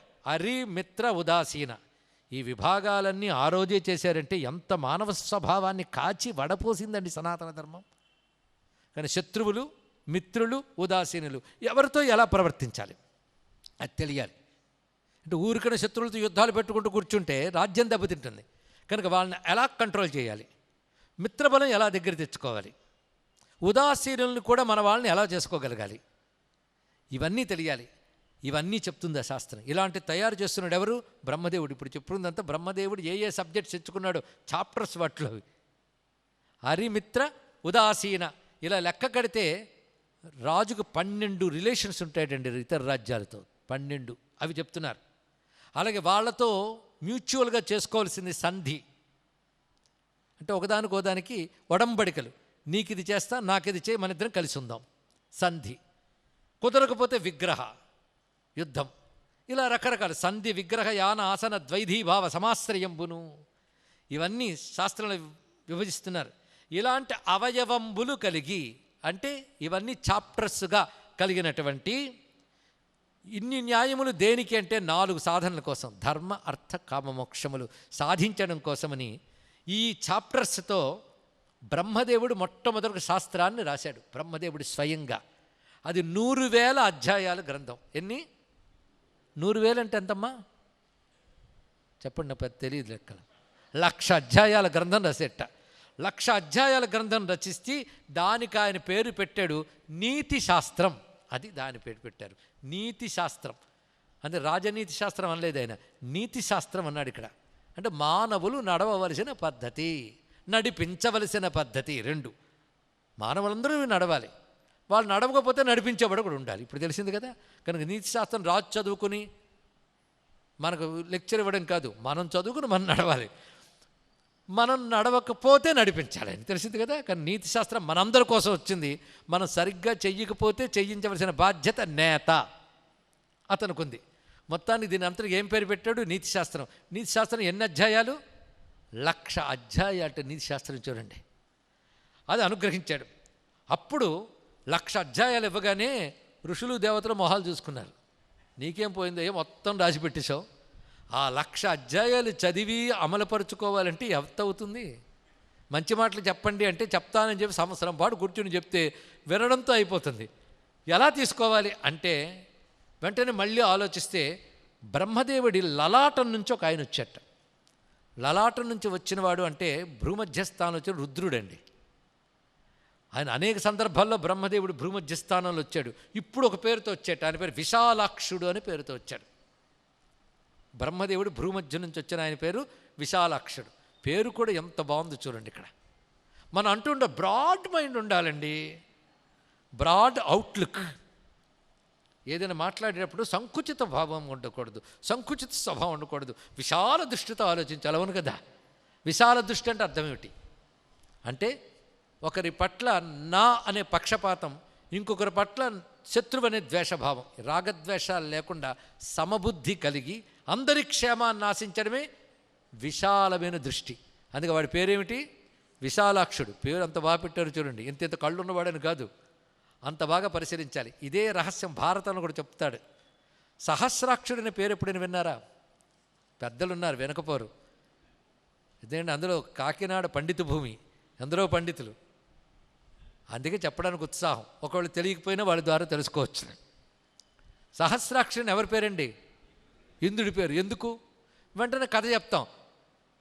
గౌతముడు చెప్పించాడు ఆయనకి 1000 కళ్ళున్నాయని తమరి వదనము. అలా లేదు అక్కడ. సహస్రాక్ష అనే శబ్దానికి భారతంలో అర్థం చెప్పాడు. ఇంద్రుడు ముల్లోకాల్ని పాలించేవాడు, సామాన్యుడు కాడు. అతను ఊరికనే ఏదో పానం చేస్తూ అచ్చరలు నాట్యం చేస్తూ చూస్తూ కూర్చుంటాడుకున్నారు ఇంద్రుడు. పెద్ద బాధ్యత అండి ఆయనది. ముల్లోకాల సామ్రాజ్యాన్ని పాలించాలి. అందుకు ఆయన ఏం చేశాడంటేట 1000 మంది మునుల్ని పెడతాట ఆయన. ఇక్కడ 1000 అంటే అనంతవాచి, అనంతమైన మునులు ఉంటారు. మునులు ఋషులు అంటే నిర్మలమైన మనస్సు ఉన్న వాళ్ళు ఋషులు. వాళ్ళకి అసలు ఈ శరీరము నేను అనే భావం వాళ్ళకు ఉండదు. అందుకే వాళ్ళకి స్వార్థం లేదు. అందుకే వాళ్ళు ధర్మం చెప్పడానికి అర్హులు. ఎవరికి రాగద్వేషాలు ఉండరవో వారు మాత్రమే ధర్మం చెప్పడానికి అర్హులు అని కృష్ణుడు చెప్తాడు చూడండి ఇక్కడ. అదే రాగద్వేషాలు ఉన్నాయనుకోండి, వాడికి పాండిత్యం ఉందనుకోండి, ఎంత ప్రమాదమో తెలుసా? ఎంత ప్రమాదమో. రాగద్వేషాలు ఉన్నవాడికి పాండిత్యము ధర్మశాస్త్ర జ్ఞానం అంటే మహాప్రమాదంట. వాడికి ఎవడి మీద అనురాగం ఉందో వాడికి అనుకూలంగా పాండిత్యంతో సమర్థం చేస్తాడు. ఎవడి మీద ద్వేషం ఉందో తన పాండిత్యంతో వాడిని అధర్మంగా చూపిస్తాట. వాడి పాండిత్యం చూసి నువ్వే నిజమేమో అనుకుంటావు. కనుక రాగద్వేషాలు లేనివాడు మాత్రమే పాండిత్యము ధర్మశాస్త్రము చెప్పాలి అని కృష్ణుడు చెప్పిన మాట ఈ సమయంలో గుర్తొస్తుంది. ఎంత ఆలోచించారో చెప్పండి. ఆ 2 దోషాలు లేని వాళ్ళు మునులు ఋషులు. వాళ్ళని 1000 మందిని పెట్టుకుంటాట ఇంద్రుడు. వాళ్ళే ఈయన కన్నులా పనిచేస్తారు. అంటే నువ్వేదైనా పని చేయాలంటే కళ్ళు బాగా కనబడితేనే పని చేస్తావు కదా. ఇంట్లో వంట వండాలన్నా కన్ను బాగా పని చేయాలి, లేకపోతే నాకు ఆ వస్తువు అంది ఇయ్యవే అనాలి. నీకు అన్నీ కనబడుతుంటే బాగా పని చేసుకుంటావు. కానీ ఇంద్రుడు అన్ని జాగ్రత్తగా లోకాన్ని వ్యవహరించాలి అంటే ఆయన కళ్ళలాగా పనిచేసేవారు 1000 మంది మహర్షులట. కనుక రాజుకి మంత్రులు, సేనాధ్యక్షులు, గూఢచార వ్యవస్థ వీళ్ళు కళ్ళ లాంటి వారు అన్నారు ఇక్కడ. ఇంద్రుడికి కళ్ళెవరు? 1000 కొలది మునులు కళ్ళులాగుండు లోకాన్ని గమనిస్తూ ఉంటే వాడు చక్కగా పనులు చేస్తుంటాడు. కనుక సహస్రాక్షుడనే పేరు అందుకొచ్చిందని చెప్పిందండి భారతం. ఎంత రమ్యంగా చెప్పింది. కనుక 1000 మంది మునులే కన్నులుగా కలవాడెవడో ఆయన సహస్రాక్షుడు. ఇది నిర్వచనం శాస్త్ర ప్రకారంగా. లేకపోతే వేదంలో నమస్సహస్రాక్షాయ మీడుషే అని రుద్రంలో చెప్పామంటే ఉరికినే చెప్పామా? కానీ వైదిక అర్థాలు తెలుసుకోవాలి. ఏవో కట్టుకథలు కాదు. కట్టుకథలు అంటే చిన్న గుర్తుకొచ్చింది. ఇలాంటి పిచ్చి కథలు ప్రామాణిక పురాణాల్లో ఉండవు, ఎవడెవడో తయారు చేస్తుంటాడు. ఆ మధ్య ఒక ఆయన అన్నాడు, భృగు మహర్షి కంటి కింద కాలు కింద కన్ను ఉంటుంది కదండి, విష్ణువు నొక్కిశాడు. ఇదే పురాణంలో ఉందండి. నిజంగా ఎంత అలవాటు అయిపోయింది. నిజంగా పురాణంలో ఉందేమని కూడా చూసి చెప్తామన్నాం. చూస్తే ఏ పురాణంలోనూ లేదు ఈ కథ. భృగు మహర్షి కాలి కింద కన్ను, నెత్తి మీద ఒక పన్ను లేవండి ఇక్కడ. ఇవి కట్టుకథలు, వినోదానికి బాగుంటాయి. అక్కడ భృగు మహర్షి సత్వగుణం పరిశీలించడానికి వచ్చాడు, ఇక అంతా మర్చిపోయాం. ఆయన కాలు కింద కన్ను మాత్రం గుర్తుండిపోయింది. ఇలాగ సామాన్యులకి ఇలా పనికిమాలిన అంశాలు బాగా గుర్తుండిపోతాయి. అవి పురాణాల్లోనే తర్వాత వాళ్ళు చెప్పేస్తుంటారు. ఇలాంటివి ఎన్నో వస్తాయి. సహస్రాక్ష కూడా అలా వచ్చినదే. కానీ సహస్రాక్ష శబ్దానికి ఇంత గొప్ప అర్థం చెప్పబడుతున్నది. ఇప్పుడు వచ్చిన ఆయన విశాలాక్షుడు. ఈ విశాలాక్షుడు ఏం చేశాడంటే, ఆ పుస్తకం ఇలా చెప్తానన్నాడు. ఆ బ్రహ్మదేవుడి దగ్గర నుంచి మొత్తం చూశాడు. 1,00,000 అధ్యాయాల గ్రంథం. ఎవడికి కావాలయ్యా 1,00,000 అధ్యాయాలు ఎవడు చదువుతాడు? నేను ఎడిట్ చేస్తానన్నాడు. 10,000 అధ్యాయాలు చేశాడు దాన్ని ఇక్కడ. అంటే ఎబ్రిడ్జ్డ్ వెర్షన్స్ అంటారు కదా, ఎప్పటికప్పుడు దీన్ని బట్టి ఆ మార్చి ప్రజలకు అందించడంతో ఎంత ప్రాసెస్ జరిగిందో చూడండి. అది మనం ఎడిట్ చేసుకోకూడదు. ఇది బాగా తెలుసుకోవాలి. నాకు ఇష్టమైన వేరుకున్నా, అదే నీతో ప్రమాదం. నీకు ఇష్టమైన వేరుకుంటావు, నీకు హితమైన వేరుకో. రెండుకి చాలా ప్రమాదం ఉంది ఇక్కడ. ఇష్టమైన వేరుకొని శాస్త్రం తయారు చేయడం కాదండి, చాలా విజన్తో ఏదైనా శాస్త్రాన్ని పరిష్కరణ అనే చిన్న విషయం కాదు. ఎంత ఆలోచించాలో దాని విశాలాక్షం ఉండాలి. కనుక ఈ మహానుభావుడు వచ్చి 1,00,000 శ్లోకాల ఆ గ్రంథాన్ని 10,000 అధ్యాయాలు చేశాడు. దానికి పేరుంది వైశాలాక్షం. అంటే విశాలాక్ష నిర్మితం వైశాలాక్షం పేరు దానికి సరిపోయింది. ఆ గ్రంథమే ఒక బ్రాడ్ మైండ్తో ఏర్పాటు చేసినటువంటి శాస్త్రం. దాన్ని తీసుకుని అసలు ముల్లోకాల్ని చక్కగా పాలించేవాడు నువ్వు కదా, అంటే రాజువి కనుక నీకు కొంత అనుభవం ఉంటుంది వేదధర్మం ప్రకారం ఎలా చేయాలో. ఈ శాస్త్రాన్ని అనుభవంతో కలిపి ఏం చేస్తావో చెయ్యని ఆయనకు అప్పగిచ్చట. వెంటనే ఇంద్రుడు ఏం చేశాడంటే జాగ్రత్తగా తీసుకుని 5,000 చేసే 1,00,000 శ్లోకాల కన్నా ఇప్పుడు ఎంత దిగిపోయిందండి? 5,000 చేశాడు ఇంద్రుడు. చేసి ఏం చేశాడంటే తాను గురువుగారికి ఇచ్చాడు. నాకు తోచినట్టయితేనే చేశాను, కానీ మీరు దీన్ని ఇంకా పరిష్కరిస్తే బాగుంటుందని ఇచ్చాడండి గురువుగారికి. ఇక్కడ గమనించవలసింది, పరిష్కరించే వాళ్ళు తయారు చేసిన వాళ్ళకంటే గొప్పవారు. బ్రహ్మ కంటే విశాలాక్షుడు ఇంద్రుడు గొప్పవాడని కాదు, కానీ రాజ్యపాలన చక్కగా ముల్లోకాలు చేస్తుండగా కానీ ఆయన అప్పగించారు. ఎక్స్పీరియన్స్ ఉంది కదా ఇక్కడ. ఆయన ఏం చేశాడు, ఎక్స్పీరియన్స్తో చేసినా గురువుగారికి ఇవ్వాలని చెప్పి గురువుగారికి ఇచ్చాడు. ఆ గురువుగారు ఎవరు? బృహస్పతి. ఆయన ఏం చేశాడు, అమరగురుడు తేటపడనునొచ్చే 3,000 రూప సంహితముగా 3,000 అధ్యాయాల రూపంలో గ్రంథం రచించాడు. ఎవరు? అమరగురుడు అంటే బృహస్పతి గారు. దాన్ని తీసుకుని శుక్రాచార్యుల వారు, ఆయన ఆచార్యుడే కానీ మన శుక్రాచార్యులు అంటే రాక్షస గురువు, బృహస్పతి అంటే దేవగురువు అంటామే కానీ శాస్త్ర ప్రకారంగా ఒకే గురువు 2 రూపాలు అయ్యాడని చెప్పారు. ఇది కూడా గమనించవలసింది. ఇవన్నీ లోతైనవి. అంటే రాక్షస గురువు అంటే దుర్మార్గాలు బోధిస్తాడని కాదు, వాళ్ళకి ఆయన సన్మార్గాలే చెప్పాడు. ఎవడో ఒకరిద్దరు తప్పు చేసినంత మాత్రం రాక్షస జాతికి అది వర్తించదు. కనుక శుక్రాచార్యుల వారు దాన్ని సహస్రాధ్యాయ పరిమితం వనర్చే. అందుకే శుక్రనీతి అనే మాట వినుంటారు మీరు. అంటే ఏమిటి? శుక్రాచార్య నీతి శాస్త్రం ఒకటి ఉంది, శుక్రనీతి శాస్త్రం ఉంది, బృహస్పతి నీతి శాస్త్రం ఉంది. ఒక్క మహాభారతం చదివితేనండి ఎన్ని నీతి శాస్త్రాలు ఉన్నాయో తెలుస్తాయి మనకి. అయితే శాస్త్రాలు మాత్రం లేవు అందులో, నీతి శాస్త్రాలు ఎన్ని ఉన్నాయో తెలుస్తాయి. ముఖ్యంగా మహాభారతంలో శాంతి అనుశాసనిక పర్వాల్లో భీష్ములు వారి మాట్లాడుతూ ఇది శుక్రనీతి అంటాడు. ఈ మాట వశిష్ఠుడు చెప్పాడంటారు, ఈ మాట మరొకరు చెప్పారంటారు. అంటే బహునీతి శాస్త్రాల్లో అంశములన్నీ చెప్తున్నాడు ఆ మహానుభావుడు. అందుకే శాస్త్రాలెన్నో దుర్మార్గుల దాడుల్లో తగలబడిపోయినా రామాయణ భారతాలు మిగిలే వాటిల్లోనేనా ఆ శాస్త్ర సారాలు దొరికాయండి.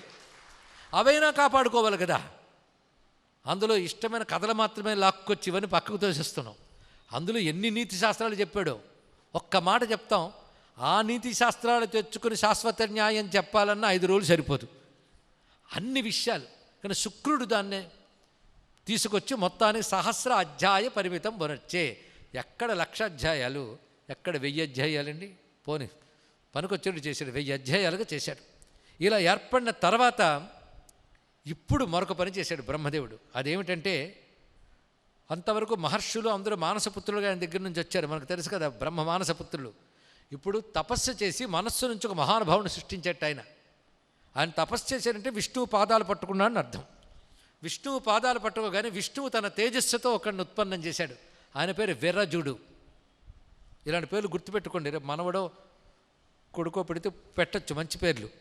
విరజుడు, విరజ మంచి శబ్దం ఇది. రామో విరామో విరజో, కొందరు విరతో అంటారు కానీ విరజ శబ్దం కూడా సరిపోయింది. విరజ మంచి మాట అండి ఇది కూడా. విశాలాక్ష, విరజ ఈ మాటలు. విరజ రజం అంటే దుమ్ము, రజము లేనివాడిని దుమ్ము లేనివాడిని ప్యూర్ మనం అంటూ ఉంటాం కదా, ఎవడైనా నాయకుడు జీవితంలో అవినీతి లేకపోతే వాడిని ఏమంటారండి? ఆనెస్ట్ అండి, క్లీన్ అండి, ఇది క్లీన్ పర్సనాలిటీ, అవునా లేదా? అదేనండి వీర్రజ అంటే అర్థం, క్లీన్ పర్సనాలిటీ, రజము లేదు. అంతేకాదు అన్ని దోషాలకి కారణం రజోగుణం, బాగా గుర్తుపెట్టుకోండి. కామయేష క్రోధేష రజోగుణ సముద్భవ. లోభం కానీ ఒకరిని హింసించడం కానీ రెండిటి వల్ల జరుగుతుంది, కామం వల్ల క్రోధం వల్ల. క్రోధం వల్ల హింసిస్తాం, కామం వల్ల దోచుకుంటాం, అంతే కదా. ఈ రెండు దేని వల్ల వస్తున్నాయి? రజోగుణం వల్ల వస్తున్నాయి. ఆ రజోగుణం లేకపోతే ఏమంటారు? విరజ, విగత రజ విరజ, రజోగుణం లేనివాడు అని అర్థం ఇక్కడ. అలాంటి వాడు సృష్టింపబడ్డాడు. ఆ విరజుడు అనేటువంటి వాడు భూమికి తొలిరాజు అన్నారు ఇక్కడ. అతడికి సహస్రాధ్యాయ పరిమిత గ్రంథం ఇచ్చి దీని ప్రకారంగా పాలన చెయ్యి అన్నారు. ఎప్పుడు? కృతయుగం ఆదిలో కాదు. కృతయుగ ఆదిలో మంచి పేరుకేదో పాలకులు ఉన్నారే తప్ప ఇలా ఒకరు తయారు చేసిన పరిస్థితి తర్వాత వచ్చింది. ఆ విరజుడు మొట్టమొదటి వచ్చాడు. ఆ విరజుడు చక్కగా పాలన చేశాడు. ఆయన తర్వాత వచ్చిన వాళ్ళు కర్దముడు. ఈ కర్దముడు వేరు, ప్రజాపతుల్లో ఉన్న కర్దముడు వేరు. ఇది ప్రజాపతుల్లో ఉన్న కర్దముడు బ్రహ్మ మానసపుత్రుడు. ఇక్కడికి వచ్చినవాడు విరజుడు కొడుకు కర్దముడు. ఈయన ఏం చేశారంటే అపేక్షిత రాజ్యుండి, ఆయన చక్కగా రాజ్యపాలన చేసి తపస్సు చేశాడు. రాజ్యపాలనే తపస్సులా చేశాడు మహానుభావుడు. అందుకే వాళ్ళ పేరు రాజర్షులండి. అందుకని ఇవాళ నేను పాలనకు వచ్చానంటే దీన్ని ఖర్చు పెట్టింది ఇంతకింత సంపాదించనా అని పాలనకు వచ్చేవాళ్ళు కారు, తెలుసుకోండి ఇక్కడ. ఇప్పుడు మనది ప్రజాస్వామ్యం కదా, అందుకు అంత న్యాయంగా జరుగుతుంది. అప్పుడు రాచరికం కదండి పాపం. అందుకే అంటే ఇప్పుడు మనం ఎక్కడున్నామో చూడండి, కళ్ళు మూసుకు బతుకుతున్నాం, అవునా లేదా? చూడండి ఇక్కడ ఒక్కసారి ఆలోచించిస్తే ఇప్పుడే అర్థమవుతుంది. వాళ్ళు ఏ అపేక్ష లేకుండా రాజ్యపాలనే తపస్సుగా చేసి తదనంతర బాధ్యత ఈ రాజనీతిని బోధించి పుత్రులకు అప్పచెవారట. అలా వస్తున్న క్రమంలో వచ్చినటువంటి రాజు మరొక ఆయన అనంగుడు అనేవాడు వచ్చాడు. ఆయన కొడుకు నీతి అనేవాడు. ఆ నీతి అనేటువంటి వాడు సునీత అనే ఆమెను వివాహం చేసుకుని చక్కగా రాజ్యబద్ధంగా పాలన చేస్తున్నాడు. ఇలా చెప్తూ క్రమంగా వచ్చిన వాళ్ళలో ఒక ఆయన వచ్చాడు, వేణుడు అనేవాడు వచ్చాడు. ఈ వేణుడు అనేవాడు రాజ్యపాలనకు వచ్చేటప్పటికల్లా ఇతను కొంచెం విప్లవవాది. ఎప్పుడు తాతలు చేసినట్టే చేయాలా, మనం కొత్తవి ఎందుకు చేయకూడదు? వేద ధర్మం ప్రకారంగానే జీవించాలా, కొత్త ధర్మం ఎందుకు చేయకూడదు?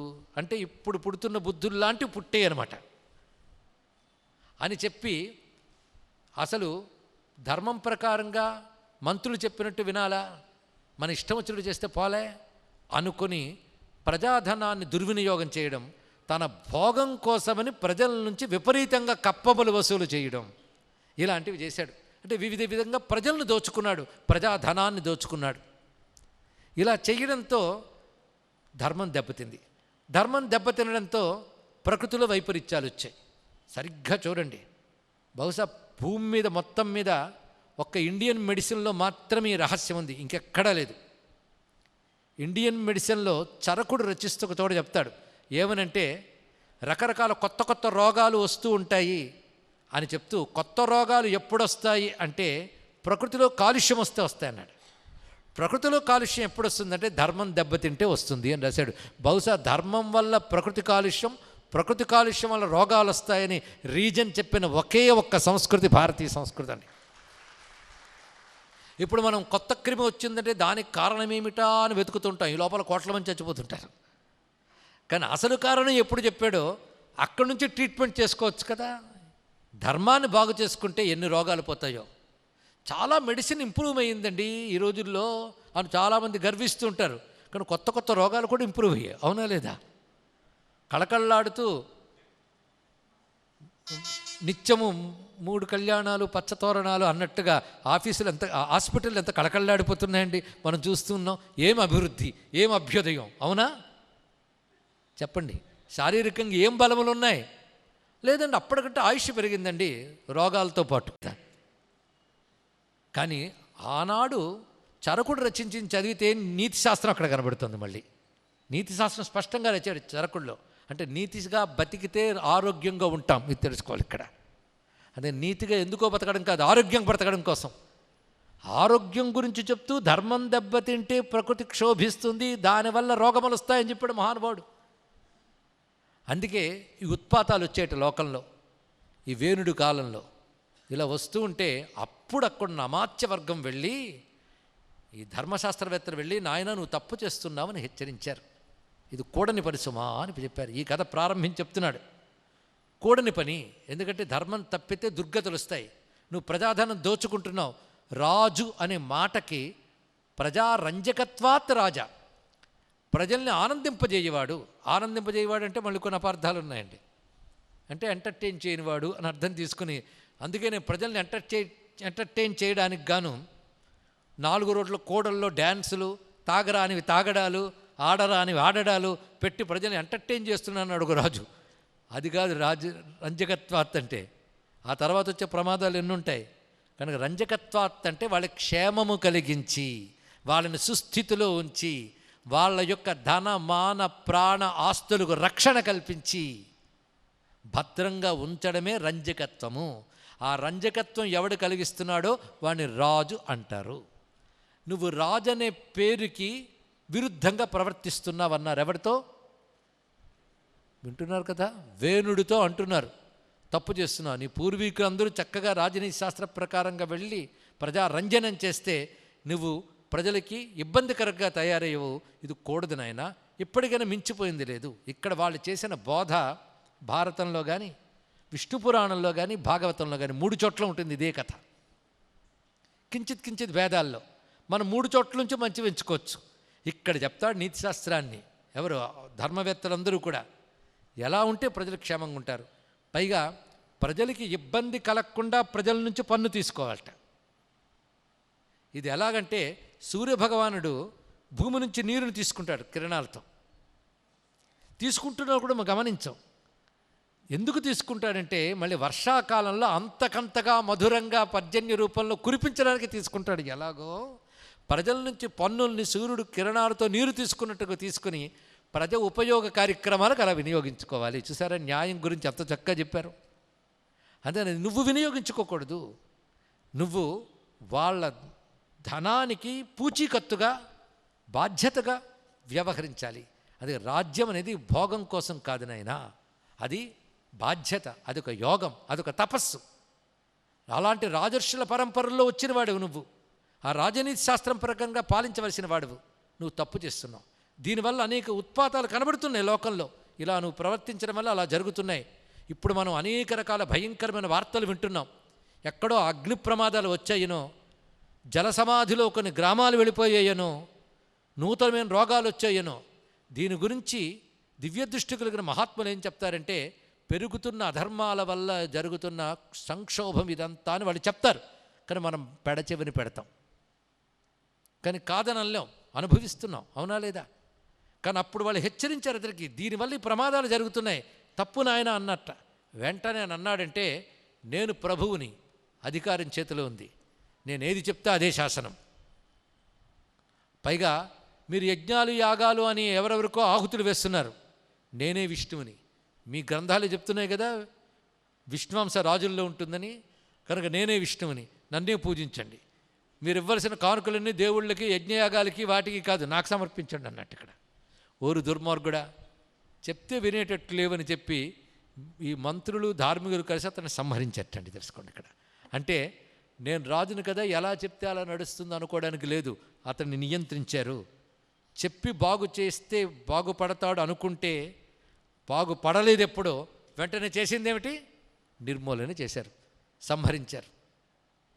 అంటే ఇక్కడ మనకు తెలుస్తున్న విషయం ఏంటంటే, రాజైనా సరే న్యాయబద్ధంగా ప్రవర్తించకపోతే ప్రజల పక్షాన ఆ బాధ్యత వహించిన మేధావులు రాజును నిలదీయాలి, నిగ్రహించాలి, శిక్షించాలి అని చెప్తున్నారు శాస్త్రం. చూడండి ఇక్కడ ఇది న్యాయశాస్త్రం ఎంత చక్కగా చెప్తున్నదో దీనిని వివరించి చెప్తున్నారు.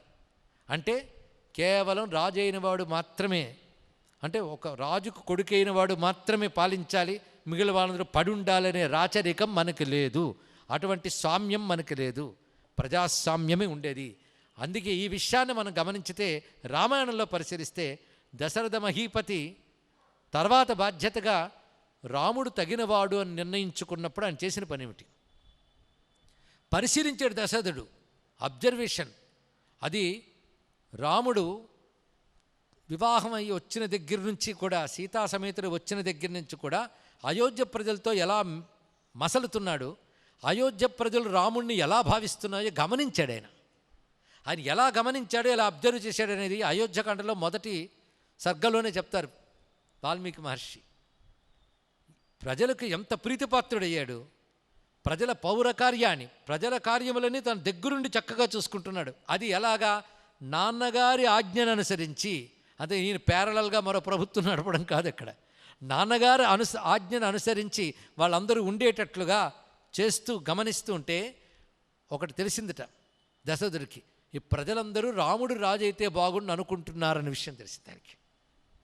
తెలిసి తనకి అదే కోరిక కనుక ఇంకెదురికి రాజ్యభారం అప్పగించాలి, యవరాజ్య పట్టాభిషేకం చేయాలి అనుకున్నాడు. అనుకున్న వెంటనే ఏం చేశాడు? వెంటనే మార్నింగ్ లేచి డిక్లేర్ చేయలేదు. చూడండి ఇక్కడ, అంటే రాత్రి పడుకుని పొద్దున్న లేచగానే ఆలోచన రాగానే వెంటనే ఒక ట్వీట్ చేసేసి తన అభిప్రాయం చెప్పేటువంటి పని పాలకుడైన వాడు అలా చేయకూడదు, తొందరపడకూడదు. తన నుంచి వచ్చే ప్రతి మాట బాధ్యతాయుతంగా ఉండాలి. అంటే తనకు తోచింది కదా అని తన కావేశాలతో నిర్ణయాలు తీసుకోరాదు, చాలా ఆలోచన చేయాలి. తను పరిశీలించి తనకు అనిపించిన అభిప్రాయమైనప్పటికీ కూడా దశరథుడు చేసిన పని ఏమిటి అంటే పౌరజానపద ప్రధానుల్ని పిలిచాడు. అంటే అప్పుడు రాజ్యం ఎలా ఉండేదో చూడాలి. కొన్ని జనపదాలు, కొన్ని గ్రామాలు, కొన్ని పట్టణాలు, వాటికంటూ ఒక ప్రభుత్వం ఉంది. ఆ ప్రభుత్వము దశరథుని పాలన అంగీకరిస్తూ దాన్ని వ్యవహరింపజేసేటువంటి ప్రభుత్వం. ఆ నియామకులైన ఎవరు ప్రతినిధులు ఉన్నారో, ప్రజాప్రతినిధులు, ఇప్పుడు భాషలో మాట్లాడాలంటే వాళ్ళందరినీ పిలిపించాడు. వాళ్ళతో సభ ఏర్పాటు చేశాడు. నాకు ఇలా అనిపించింది, నేను పరిశీలించినది, మీరేమంటారు అన్నాడు. వాళ్ళందరూ కలిసి ఈ అభిప్రాయం సమంజసమే, ఆలస్యం చేయవద్దు అంటే అప్పుడు తన నిర్ణయాన్ని ప్రకటించి రాముల వారిని పిలిచారండి. ఇది ప్రజాస్వామ్యం అవునా కదా చెప్పండి. ఇక్కడ అంతేగాని ఏకపక్ష నిర్ణయం లేదు, నాకు తోచింది నేను చేశా. అంతేగాని ఇవాళ నాకు పదవి ఇచ్చారుగా, 5 ఏళ్లలో మిమ్మల్ని ఎంత దోచుకోవాలో అంత దోచుకుంటాను అన్నాడు ఒక మహానుభావుడు. నేను పదవిలో ఉన్నాను, ఏదైనా అదే చేస్తాను. దానితో బాజాగాళ్ళు ఏం చేశారంటే పెద్ద సింహాసనం బొమ్మేసి దానికి 3 సింహాలు పెట్టి, అసలు కుక్క కనబడితేనే పారిపోయేవాడు సింహాల మధ్యలో కూర్చున్నాడు ఒక బొమ్మ, అదొక చిత్రపటం. అది వేస్తే వాడు చూసి నిజంగా రాజు అయిపోయినని భావించిపోయి ఇంకా తెగ విజృంభించి 5 ఏళ్ళు కూడని పనులు చేస్తే ఏమైంది, 6వ ఏడు వచ్చిన పడుగురుకుంటాడు. అవునా లేదా? కనుకనే అధికారం ఉంది కదా అని అలా ప్రవర్తించకూడదు. అచ్చమైన ప్రజాస్వామ్యం ఎక్కడుందో తెలిసింది కదా, భారతీయ సనాతన ధర్మంలో ఉంది. అదే న్యాయం. ఇది ఒక్కటి తెలిస్తే ఈ సనాతన ధర్మం గురించి చదవకుండా నేను బ్రతికేనా ఎన్నాళ్ళు అని అనిపించినా చాలండి. ఇక్కడ ఈ ధర్మం గురించి చదవాలి. చదవడం చేత కాకపోతే చదివిన వాళ్ళ దగ్గర మఠం వేసుకొని నేర్చుకోవాలి. అప్పుడు మీరు ఏ నీతి అయినా మాట్లాడండి. అలాంటి శాశ్వత న్యాయాన్ని మనం రామాయణంలో చూసాం.